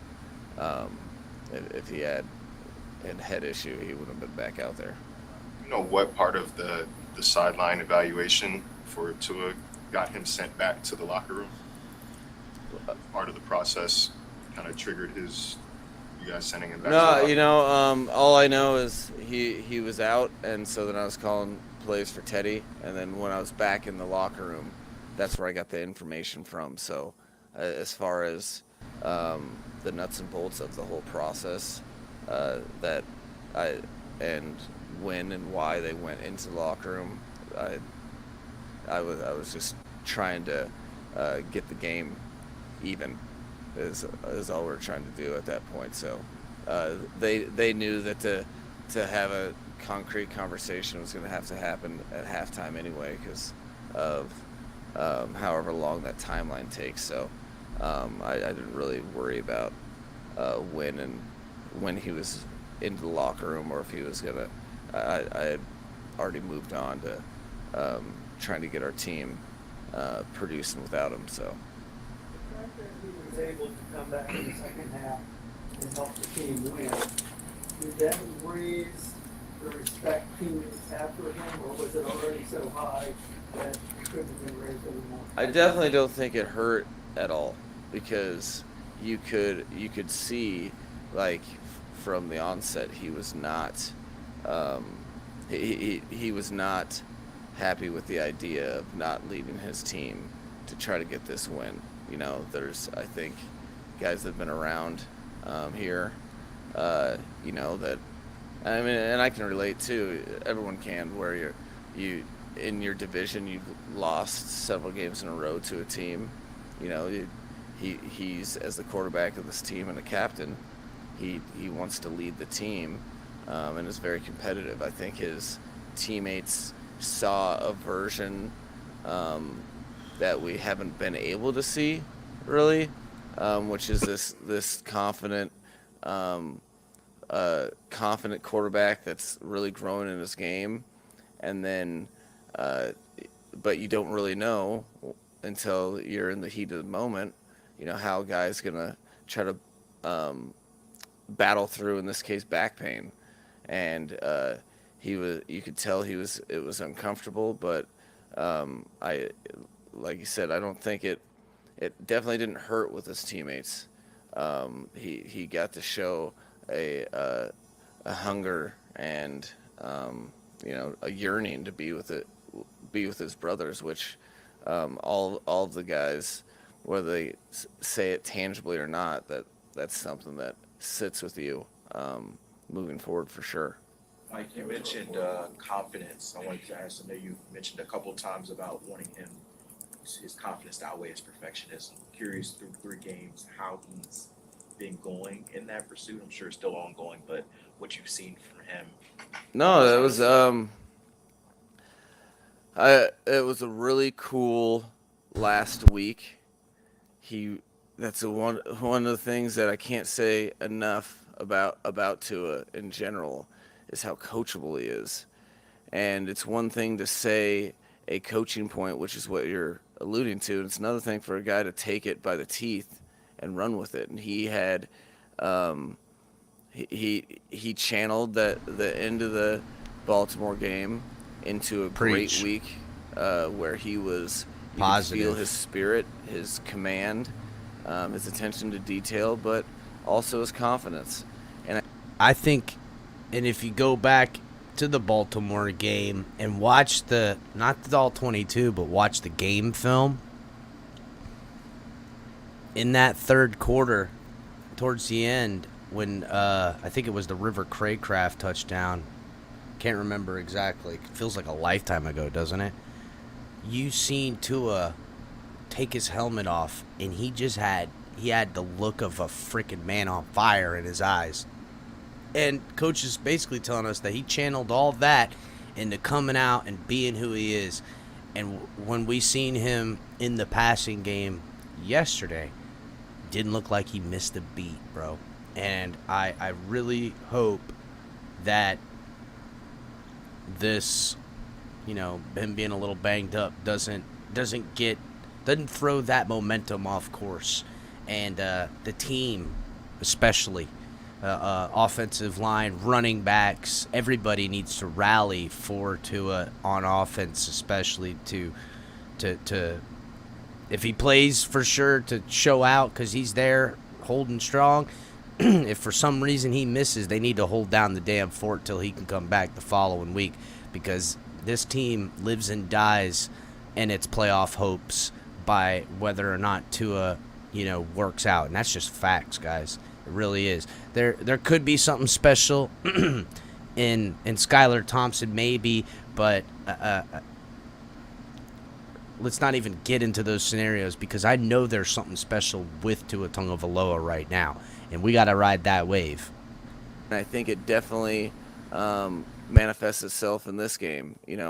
That's why you can't just look at stat lines. The stats weren't nearly as impressive as the game before, but he definitely took a step forward in the right direction.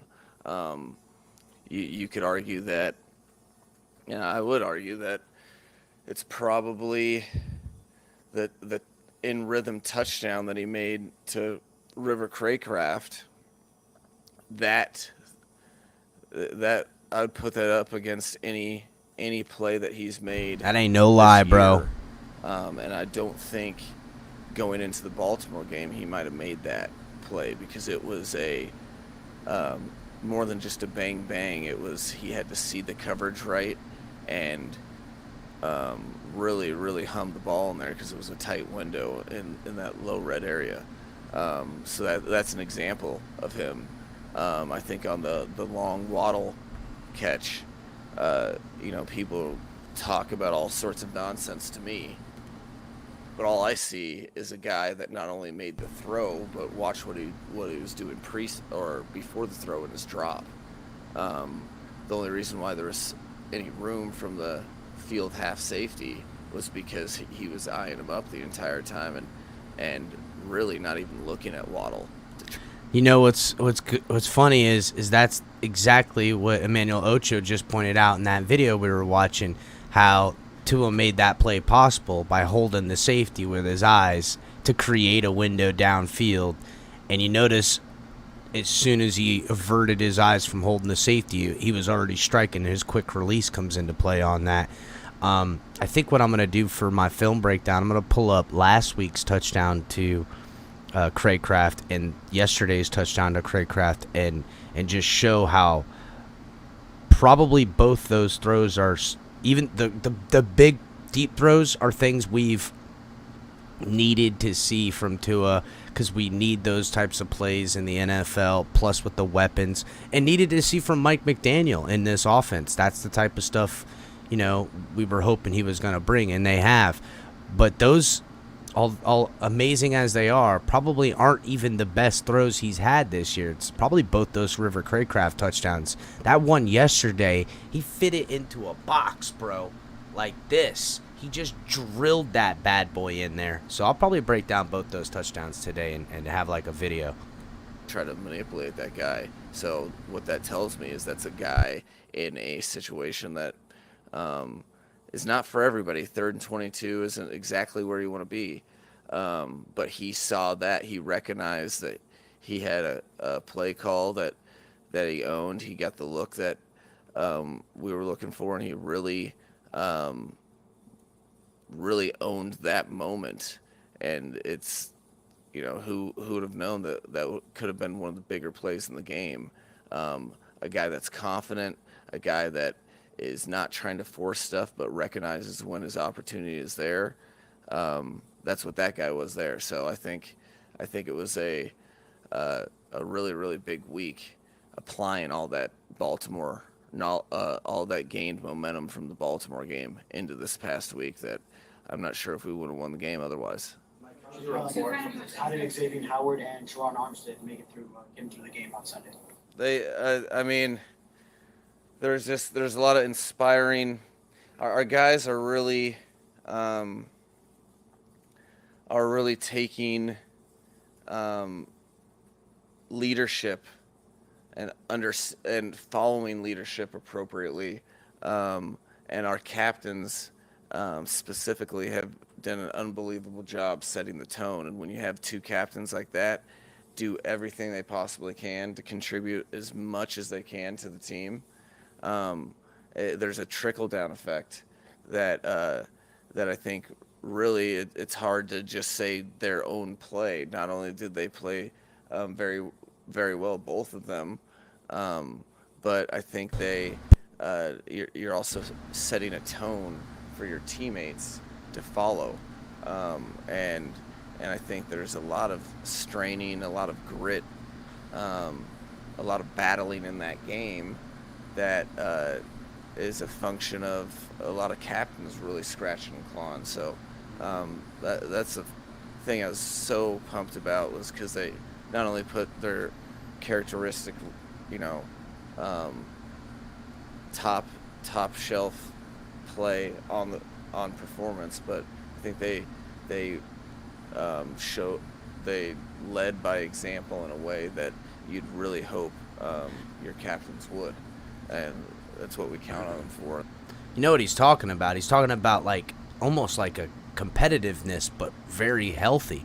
That they take their leadership roles very seriously and want to show out, and then there's this want to impress, this type of thing where I'm a leader, I got to do something, and then you see the leader do something and you go, my leader's doing something in this way, I got to show the same level of intensity because I see what he's doing. This is how a team raises themselves. It's a competition, but it's not like they're competing against each other, they're competing with each other, and it's good stuff.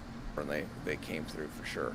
Can you talk about the short week, just your approach to getting ready for Thursday night, kind of your approach personally and kind of getting this team together?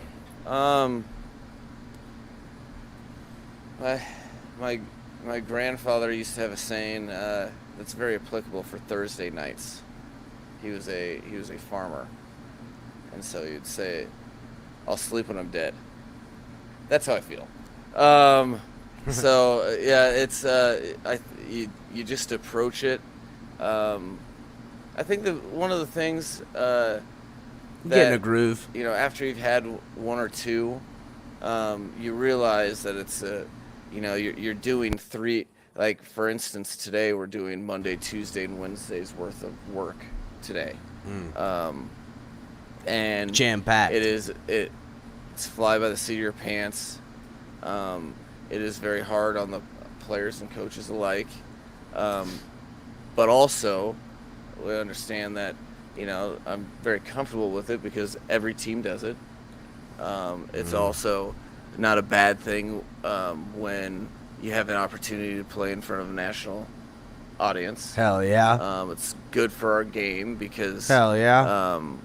we all benefit from it because it brings in revenue to the whole pie. So you understand, I kind of look at it as a necessary evil, that you just, they have the same short week as well. So if you're going to spend time complaining about it, that's time lost on your opponent.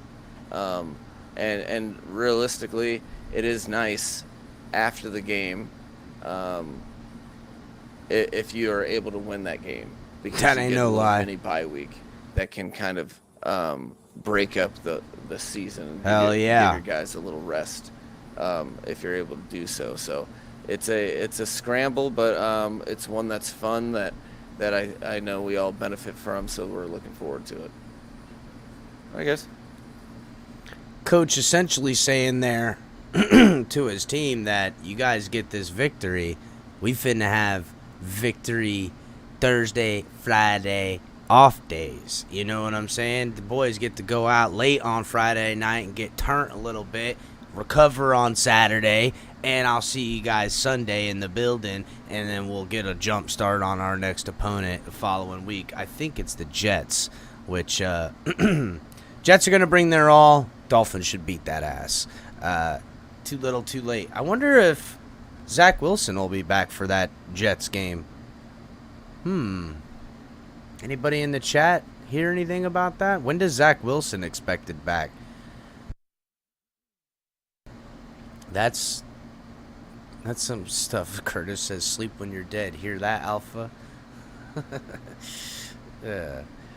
Yeah, sleep when you're dead. Finna be.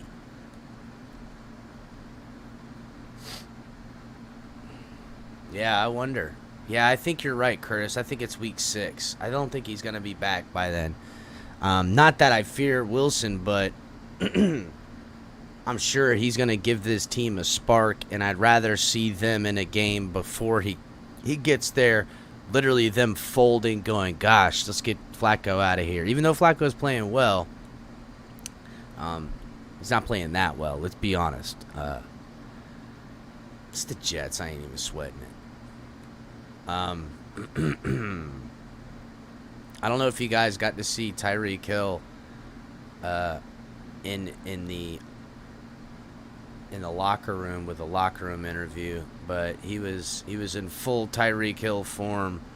I'm gonna pull it up here in just a second.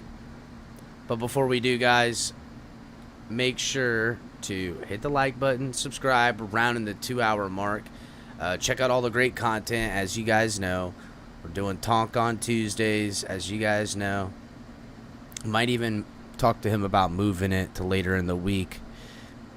Color on Thursdays. I'm going to talk to Color. Maybe I'll switch Color and him Tuesdays and Thursdays. We'll talk about that. And then Saturdays with Coffee and a Cup of Color. You got Late Night Exhale in the nighttime on Saturdays coming at you. Then you guys got me, El Capitan, TFTG, every day, night, the week, all the time. Videos, all kinds of good stuff. Cash App, Venmo, help support the channel. Oh, also, guys, on Fridays, we're doing cash and tickets. Get your betting segments in there. You already know. TFTG 10 will get you 10% off, but guess what? You can get 15% off till October with Bills Lose in the offer code. You'll get 15% off all the good stuff. Also, guys, you can get 10% off Backroom Collections using offer code TFTG or hashtag TFTG to get 10%, and Fanatics link is in the description. Support the channel, guys. Become a member. Shout out to all the members who are on there. I appreciate every one of you guys. New members, building the family, become part of the family. There's 3 different levels of it. You can Familia, TFTG, VIP, and then become an Amigo as well. So, yeah, guys, supporting all those good ways. We really appreciate everybody who does. And thank you. If you guys are watching on Facebook, Twitch, or Twitter, come on over to YouTube. Hit the like button on YouTube. It's a good way to get a part of the fams and all that other good stuff. So let's check out Tyreek Hill with his hater blockers on, doing it right, in the locker room, in full colorful form. The Tyreek Hill we know and love. I just wanted to let you know before we start off this interview that you're not the only one that can start it off with big sunglasses. Can you describe the big sunglasses energy that's going on in this locker room right now? Hey man, this ain't nothing. My sunglasses are Soul Runner for Life, my clothing brand. Make sure y'all go cop that on Instagram, Twitter, TikTok. Yeah, we even on the side of your mama's car. But anyways, back to the game. What? The energy. Tell me Tyreek Hill ain't watching El Capitano, the show. I say that anytime, every time, outside your house, underneath your bed. I mean, he know what time it is. He's obviously getting some from the Capitan. Thank you. I know Julius, his buddy, is a nice guy, man. Talk to Julius. Shout out Julius. Playing for one another, see everybody smiling, having a good time, loving on one another.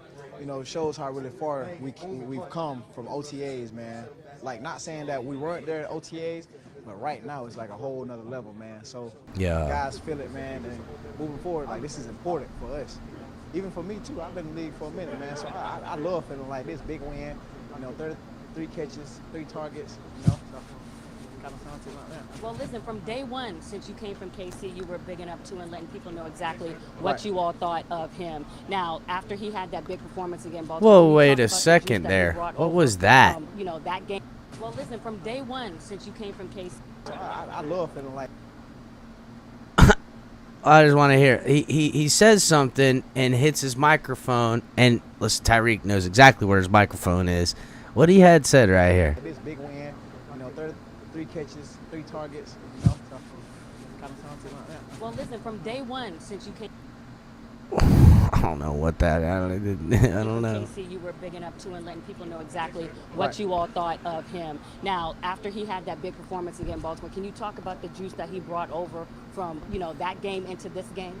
Man, Tua is playing on another level right now, man. The way he's going through his progressions, getting me and J-Dub right, getting other guys right, being that leader that we all need on offense. I didn't see that from him when I first got here, but ever since, I believe OTAs. No, we're gonna start at training camp. Training camp, when we was going against Tampa Bay, Philly, teams like that, man. Like he's really stepped it up to another level, man. Because guys really believe in him here, and you see why we believe in him, man. I can drop back, he kind of slow. Heavy. I thought he said that too. He got that, Yes, because we saw that big bomb to Jalen Waddle too. But talk about when he was, looking like he was hurt. Milano's chasing him in the back, towards the end zone, hits his head. Right. What did you think was going on there? Because it looked like he was wobbling and it might be a head injury, but now they're talking about the back, but I don't know. That's what we just do, man, to get the referees on our side, man. Linemen down, Like, people don't know the trick. Okay. So I'm going to give y'all a little insight of what we do. Yeah. Okay, that's what I do. I talk, Oh, that's what it was. Okay. I got on clothes now, though. But now in these final moments, Josh Allen is trying to come back. Now you got Morstead, punting it. He goes into the back of his own guy and what have you. But they coming within 2, and even to that last minute, Josh was still fighting. What's going through your head? Man, when we give Josh Allen with the ball with that much time, man, and the playmakers that they got on that side of the ball, and just even the coaches that they got on that side of the ball, man, you're scared, man, because you never know, what's going to happen, dog. And for our defense, man, to play the way that they did down the stretch, it's crazy, man. Like that really shows, the growth, and just the trust that. It was all fun and games, but he's given a sound, real answer for the admiration for what the defense did. It was all joke and fun, on the offense side of the ball, but you could tell, this doesn't fall on deaf Tyreek Hill ears. The way the defense grinded out this win.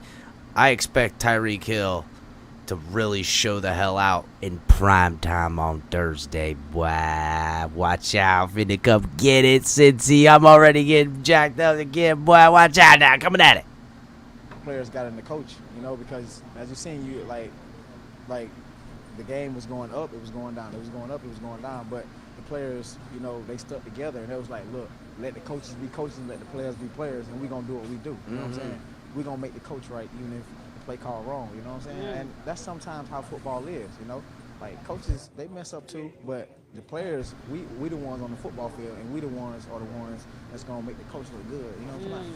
And so last question: what have you guys shown the football world with this win? Look out! Miami Dolphins are getting better each and every week. So, guys, here we come. Stay tuned. Stay tuned. All right. Well, we appreciate you. Big sauce on the sunglasses. Yes, ma'am. Appreciate you. Where yours went? Oh, hold on. You want to close it out? Close it out? Close it out. Okay. Well, we always want to keep it Gucci. In this case, it's Versace. In this case, it's Soul One. And there you go. Back to you guys. Yeah, listen, it was all fun and games, joking around when he was talking about his offense and everything like that. Then when he got to like, hey, listen, this defense ain't no joke. Josh Allen's good. Ain't no joking around no more. That was real deal, and this defense hung it in. Offense got to be better, and there was a lot of sincerity there at the end. Fun and games early on, but very sincere about what they need to do to repay the defense for doing what they finna did. So now, that cheetahs are faster than tigers. Don't know if you guys knew this or not, but cheetahs are faster than tigers. Facts. Look it up.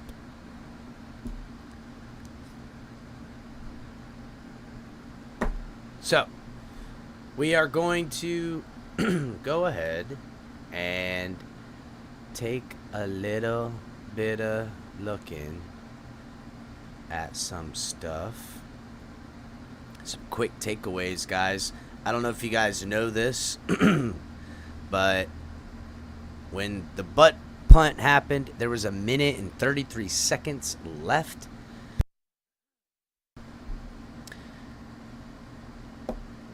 Buffalo needed a game-winning field goal, as you know, and the defense held pat. The Dolphins, now going 3-0, have a 76% chance of making the playoffs. I'll say it again. Teams that go 3-0 in the NFL since like 1990 something, got a 75+% chance of making the playoffs. According to the NFL, Dolphins have a 76% chance of making the playoffs with this 3-0 start in a 17-game season, which are new statistics. It's a little different, as we all know. The Dolphins, of course, started 3-0 in 2013 and in 2018, and both missed the playoffs. But this 3-0 start has a different feel. Those aren't 3-0 against cupcakes. These are 3 teams that are all good teams. 2 playoff teams, 1 freaking Super Bowl favorite, and the third that only missed the playoffs last year, and it had been a long time since they usually, and we already know what time it is, Well, I got probably the freaking most dynamic football player out there in Lamar Jackson and won. Not only are expectations higher, the team is better and better equipped to deal with the changing expectations. The Dolphins have a tough game ahead in Cincinnati against the Bengals on Thursday, but if you keep track of tiebreakers, the Dolphins are 2-0 against AFC East opponents and 3-0 against AFC opponents.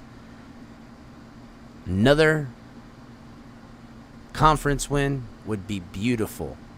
We'd be 4-0 against AFC teams, 2-0 in our division, and looking pretty sweet. The Dolphins offense is still finding itself. It hasn't scored more than 7 points in any quarter this season, aside from the 28 impressive fourth quarter comeback by Tua Tagovailoa and Mike McDaniel and company in the Baltimore game. It seemed the Dolphins would attack Buffalo's secondary, which is missing 3 of its starters in Poyer,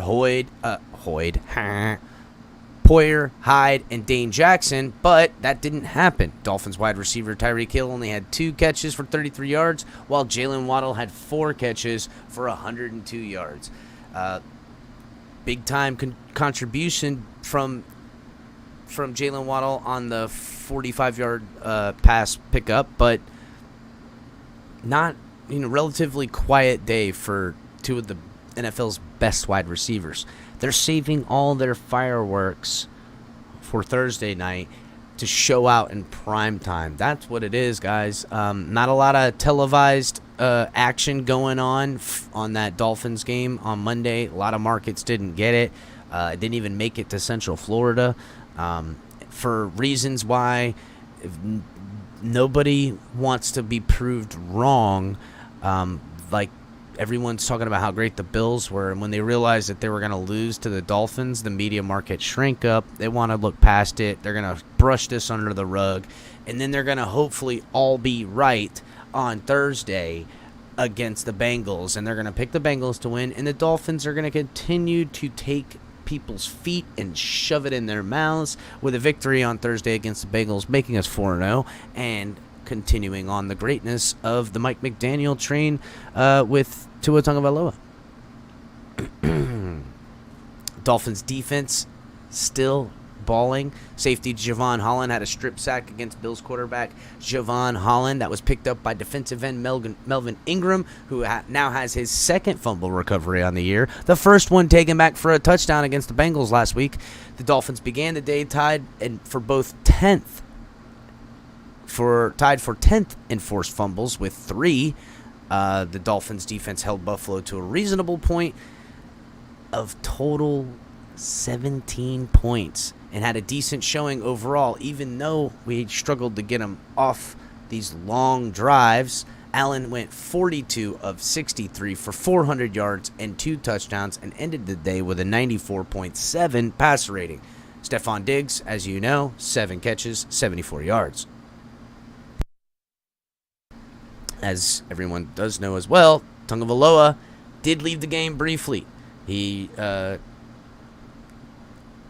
But he did return, answering some durability questions. If you want to be real, those durability, whose durability has been questioned over time and toughness, but that didn't seem to be the case. He did get his bell rung late in the second quarter. Tagovailoa was shoved down by Matt Milano, linebacker, and a dirty Bills-style late hit where Tua hurt his back and hit the back of his head a little bit.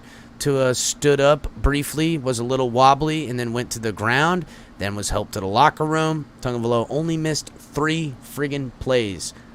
Teddy Bridgewater, and they were driving on that too. Teddy went 0 for 2 in 2 out of those 3 plays.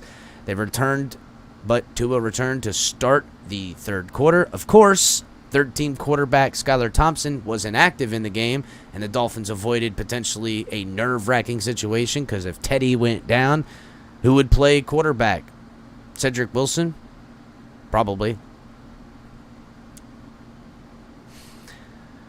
The right tackle shuffle. We're going to call it the Miami Dolphins right tackle shuffle.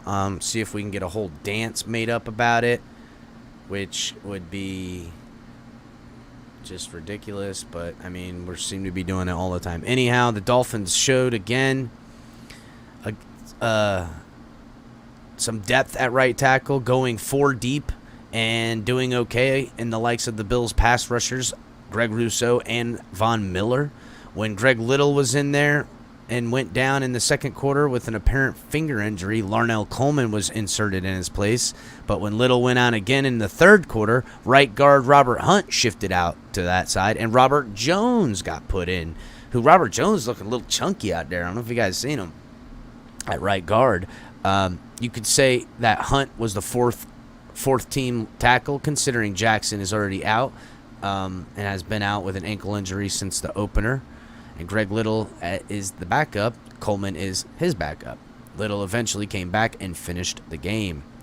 Shout out to big play from Keon Crossan, cornerback Keon Crossan, possibly on the field because Xavier Howard was being treated for cramps. Showed that Dolphins cornerback depth when he batted away a should-be touchdown reception, saving 4 points. Bills wide receiver Gabe Davis apparently to have Crossan beaten in the third quarter on an 11-yard touchdown reception, but Crossan was able to knock the ball out of Davis's hands at the last second. Buffalo ended up kicking a 30-yard field goal, bringing their lead total to 17-14. At the time, Dolphins were tied with the Bills at 14-14. But considering Howard and Byron Jones still on the PUP, wait a minute. But considering that Howard and Byron Jones being on the PUP were sidelined, so Howard was sidelined and also Byron Jones isn't on the field, because he's been out on the PUP. The Dolphins showed good depth and fortitude against one of the NFL's best offenses.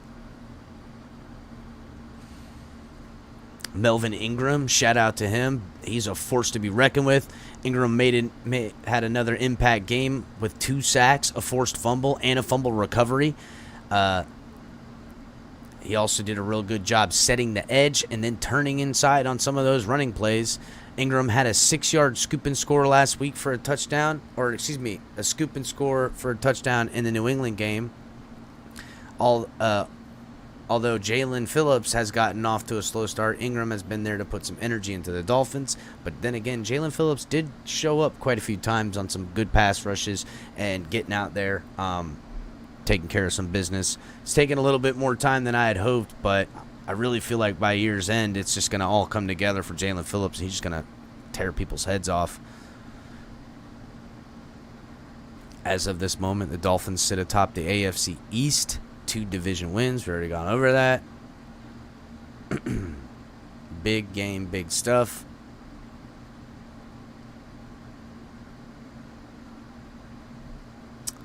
Says Dolphins defense had 2 plays in the opening minutes that haven't been seen by Miami against Josh Allen. First, the 250-pound Ingram was alone on an island in the left flat at the Dolphins 2, and Allen chugged toward him full speed. Somehow Ingram stayed squared up and put Allen on the ground for a loss of a yard, which is technically a sack. I remember that play. The Bills' behemoth quarterback has never stymied the scoring in a situation. Yet, here's Ingram laying down a huge marker regarding how stout the defense front has been for the Aqua and Orange. Also, Javon Holland, a week after battling and pulling guard to stand near the goal line in the Baltimore game, got in on Allen for a strip sack, set up Dolphins' first touchdown. As you guys know, he came flying off the edge on that one, mixing it up a little bit, which I like to see. That was some good. That defense is just stellar, bro.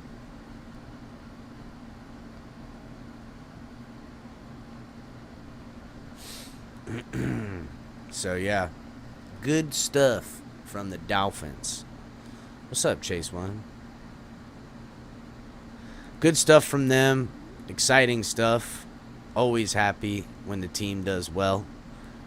Can't be upset when the team's doing their thing. That's for sure. Never can. Never will. So, let's see here real quick. Blah, blah, blah, blah, blah. I want to say I had another video I wanted to show you guys.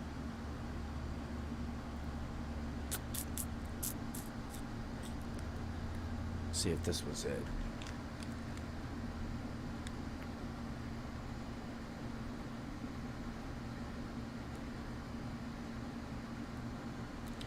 Okay, yeah, this is it. This is a Baldy's breakdown that I got on the channel right now. If you guys want to check it out, he breaks down a couple of Tua's good throws. I love Baldy's breakdowns; they're awesome. I'll put these next 4 throws by Tua up against any quarterback in this league. Like, you watch Buffalo here; they're gonna wall this bunch formation off by a 2-by-2 zone right here. Tua's going to step back, 3rd step, hitch, and he is going to rifle this ball right in the teeth of it to River Craycraft for the 2nd week in a row with a touchdown. Bro, that is exactly the play I want to get down in this. I mean, he just freaking bullet on a freaking line. I mean, Tua displayed his arm strength in that. If you want to know what kind of arm strength Tua's got, it's not really shown always in the long balls, getting it down there, is can you fit that bad boy into a coffee can? And that's exactly what he did on this play. They're going to wall this bunch formation off by a 2-by-2 zone right here. Tua's going to step back, 3rd step, hitch, and he is going to rifle this ball right in the teeth of it to River Craycraft for the 2nd week in a row with a touchdown. But you watch this throw. Like, this is how you got to throw it. You don't throw it. You got to stick it. Like that's a stick throw to Craycraft. Bro, look at that friggin' thing. Look at that thing. I mean, he just freaking barrels it through there. You got to stick it. Thunk. Like that's a stick throw to Craycraft. How All about kinds of bills Craycraft all too, around. man? Then you get the cheetah. Like what he does right here. This isn't a NASCAR route. This is an Indy 500 route. He put that corner up on the third bank at Indy right there, and Tua put it right on. Nice. All right? Now, this play right here, fourth quarter, you need a play. Down by a few. That's exactly the type of shit you use Tyreek Hill's speed for as well. You just get him coming around the edge, already running, and it's just too hard to defend because he can stick his foot in the ground and create an angle you can't defend. What he does right here. Look at look at the NASCAR. linebackers as he comes in motion. Watch all three of the linebackers. You get the cheetah. Look at him. Like what he does right here. This isn't a NASCAR route. This is an Indy 500 route. He put that corner up on the third bank at Indy right there, and Tua put it right on him. All right? Now, this play right here, fourth quarter, you need a play. Down by a field goal. That's Waddle at the bottom. And here's the throw. Like Waddle's going to take him to deep water, and he's going to turn him. Just easy separation. The throw is perfect. That was Tua, as we've seen in the other one, really looking off the safety like that. Like, can you watch this throw here? Here it is, 3rd and 22. How many teams on 3rd and 22 down a field goal, mid-field goal, we'll get a screen, get a few yards, punt, take the field goal? Not Mike McDaniel. Like, you just throw this ball, and you just put a whole bunch of helium on it, and you stick it against the Tampa 2 coverage. Like, the throw is unbelievable. Like, it's Tampa 2, the safeties are getting wide, Tua steps up, 50 yards on a rope. I mean, it's not the wrong defensive play call either. They only brought 3, kept everyone, in soft coverage to try to play the check down, and played Tampa 2 so they wouldn't take a deep shot, and still got toasted. Here it is. Like, Waddle never breaks stride. Those 4 throws you'll put against anybody in the league this past weekend. Take the field goal? Not Mike McDaniel. Like, you just throw this ball, and you just put a whole bunch of helium on it, and you stick it against the Tampa 2 cover. Caught him sleeping on that one, definitely. I mean, that's how you catch the team sleeping right there. They're expecting you to kind of eat up some of the yards, maybe try to get like a little screen or something. Definitely not try to go for 25-plus yard pass. They're defending right where the first down is at the very most. But no, they take the shot. Like, the throw is unbelievable. Like, it's Tampa 2, the safeties are getting wide, Tua steps up, 50 yards on a rope. Here it is. Like, Waddle never breaks stride. Those 4 throws you'll put against anybody in the league this past weekend. Hells yeah. Love that. I love that. Can't get any better than that, bro. I don't know if Tua should rest, bro. I'm not really feeling Tua should rest. Pete, what's up, buddy? I'm actually going to drop the link if you want to hop up here. It says Tua can't sustain drives, man. 30 plays versus 90. Well, look, it is lopsided. Got the points on drives, but damn. I agree. We need to definitely sustain some drives on this offense to try to have better balance, if not lopsided for the offense come Thursday. We need it. We needs that, but we 3-0. I'm dropping the link, everybody. Remember, if you guys are Bills fans in there and you hate the Dolphins and you don't want to come up, if you're Cincinnati Bengals fans and you don't want to come up, and you only, you want someone to shut up with their shit talk, you can always donate to the channel and put them in timeout. 10 minutes, 20, I mean, you see it down there. If you want someone off all day, you can get them off with a nice little donation. And, come up here. Have some fun. I'm going to drop the link, open up the panel a little bit. We'll hang on here for, I don't know, maybe like an hour. And then I got a jet because I got to take the kids to, whatchamacallit. I had to take my son to combat class. So, let's see. Let me go ahead and close that other thing down.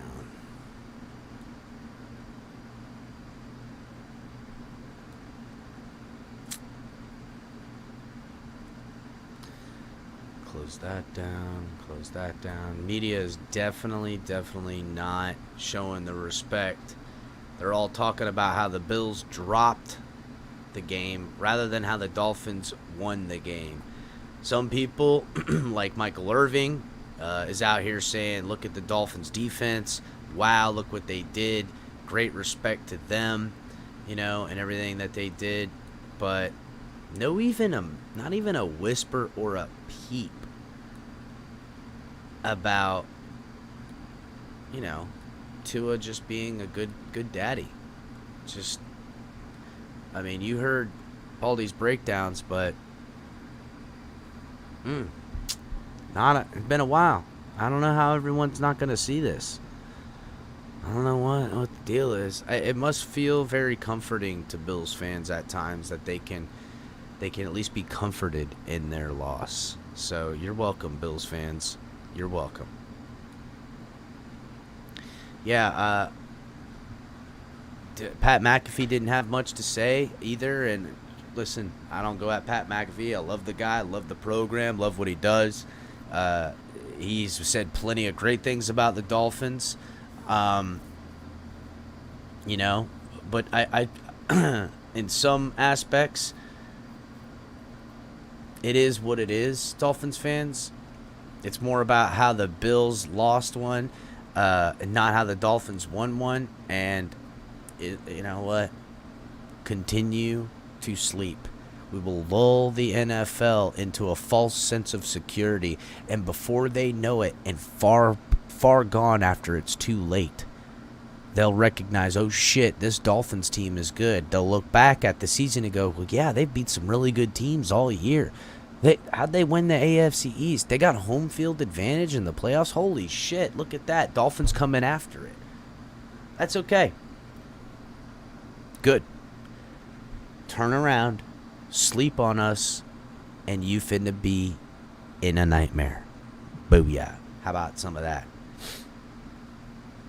How about some of that? Well, guys, no panel, no worries.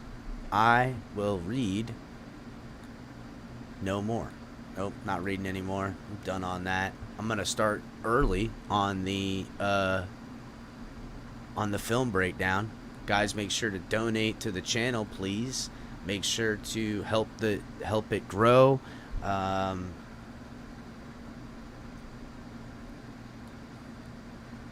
For your information, Allen can't play in the wind, in snow, or heat.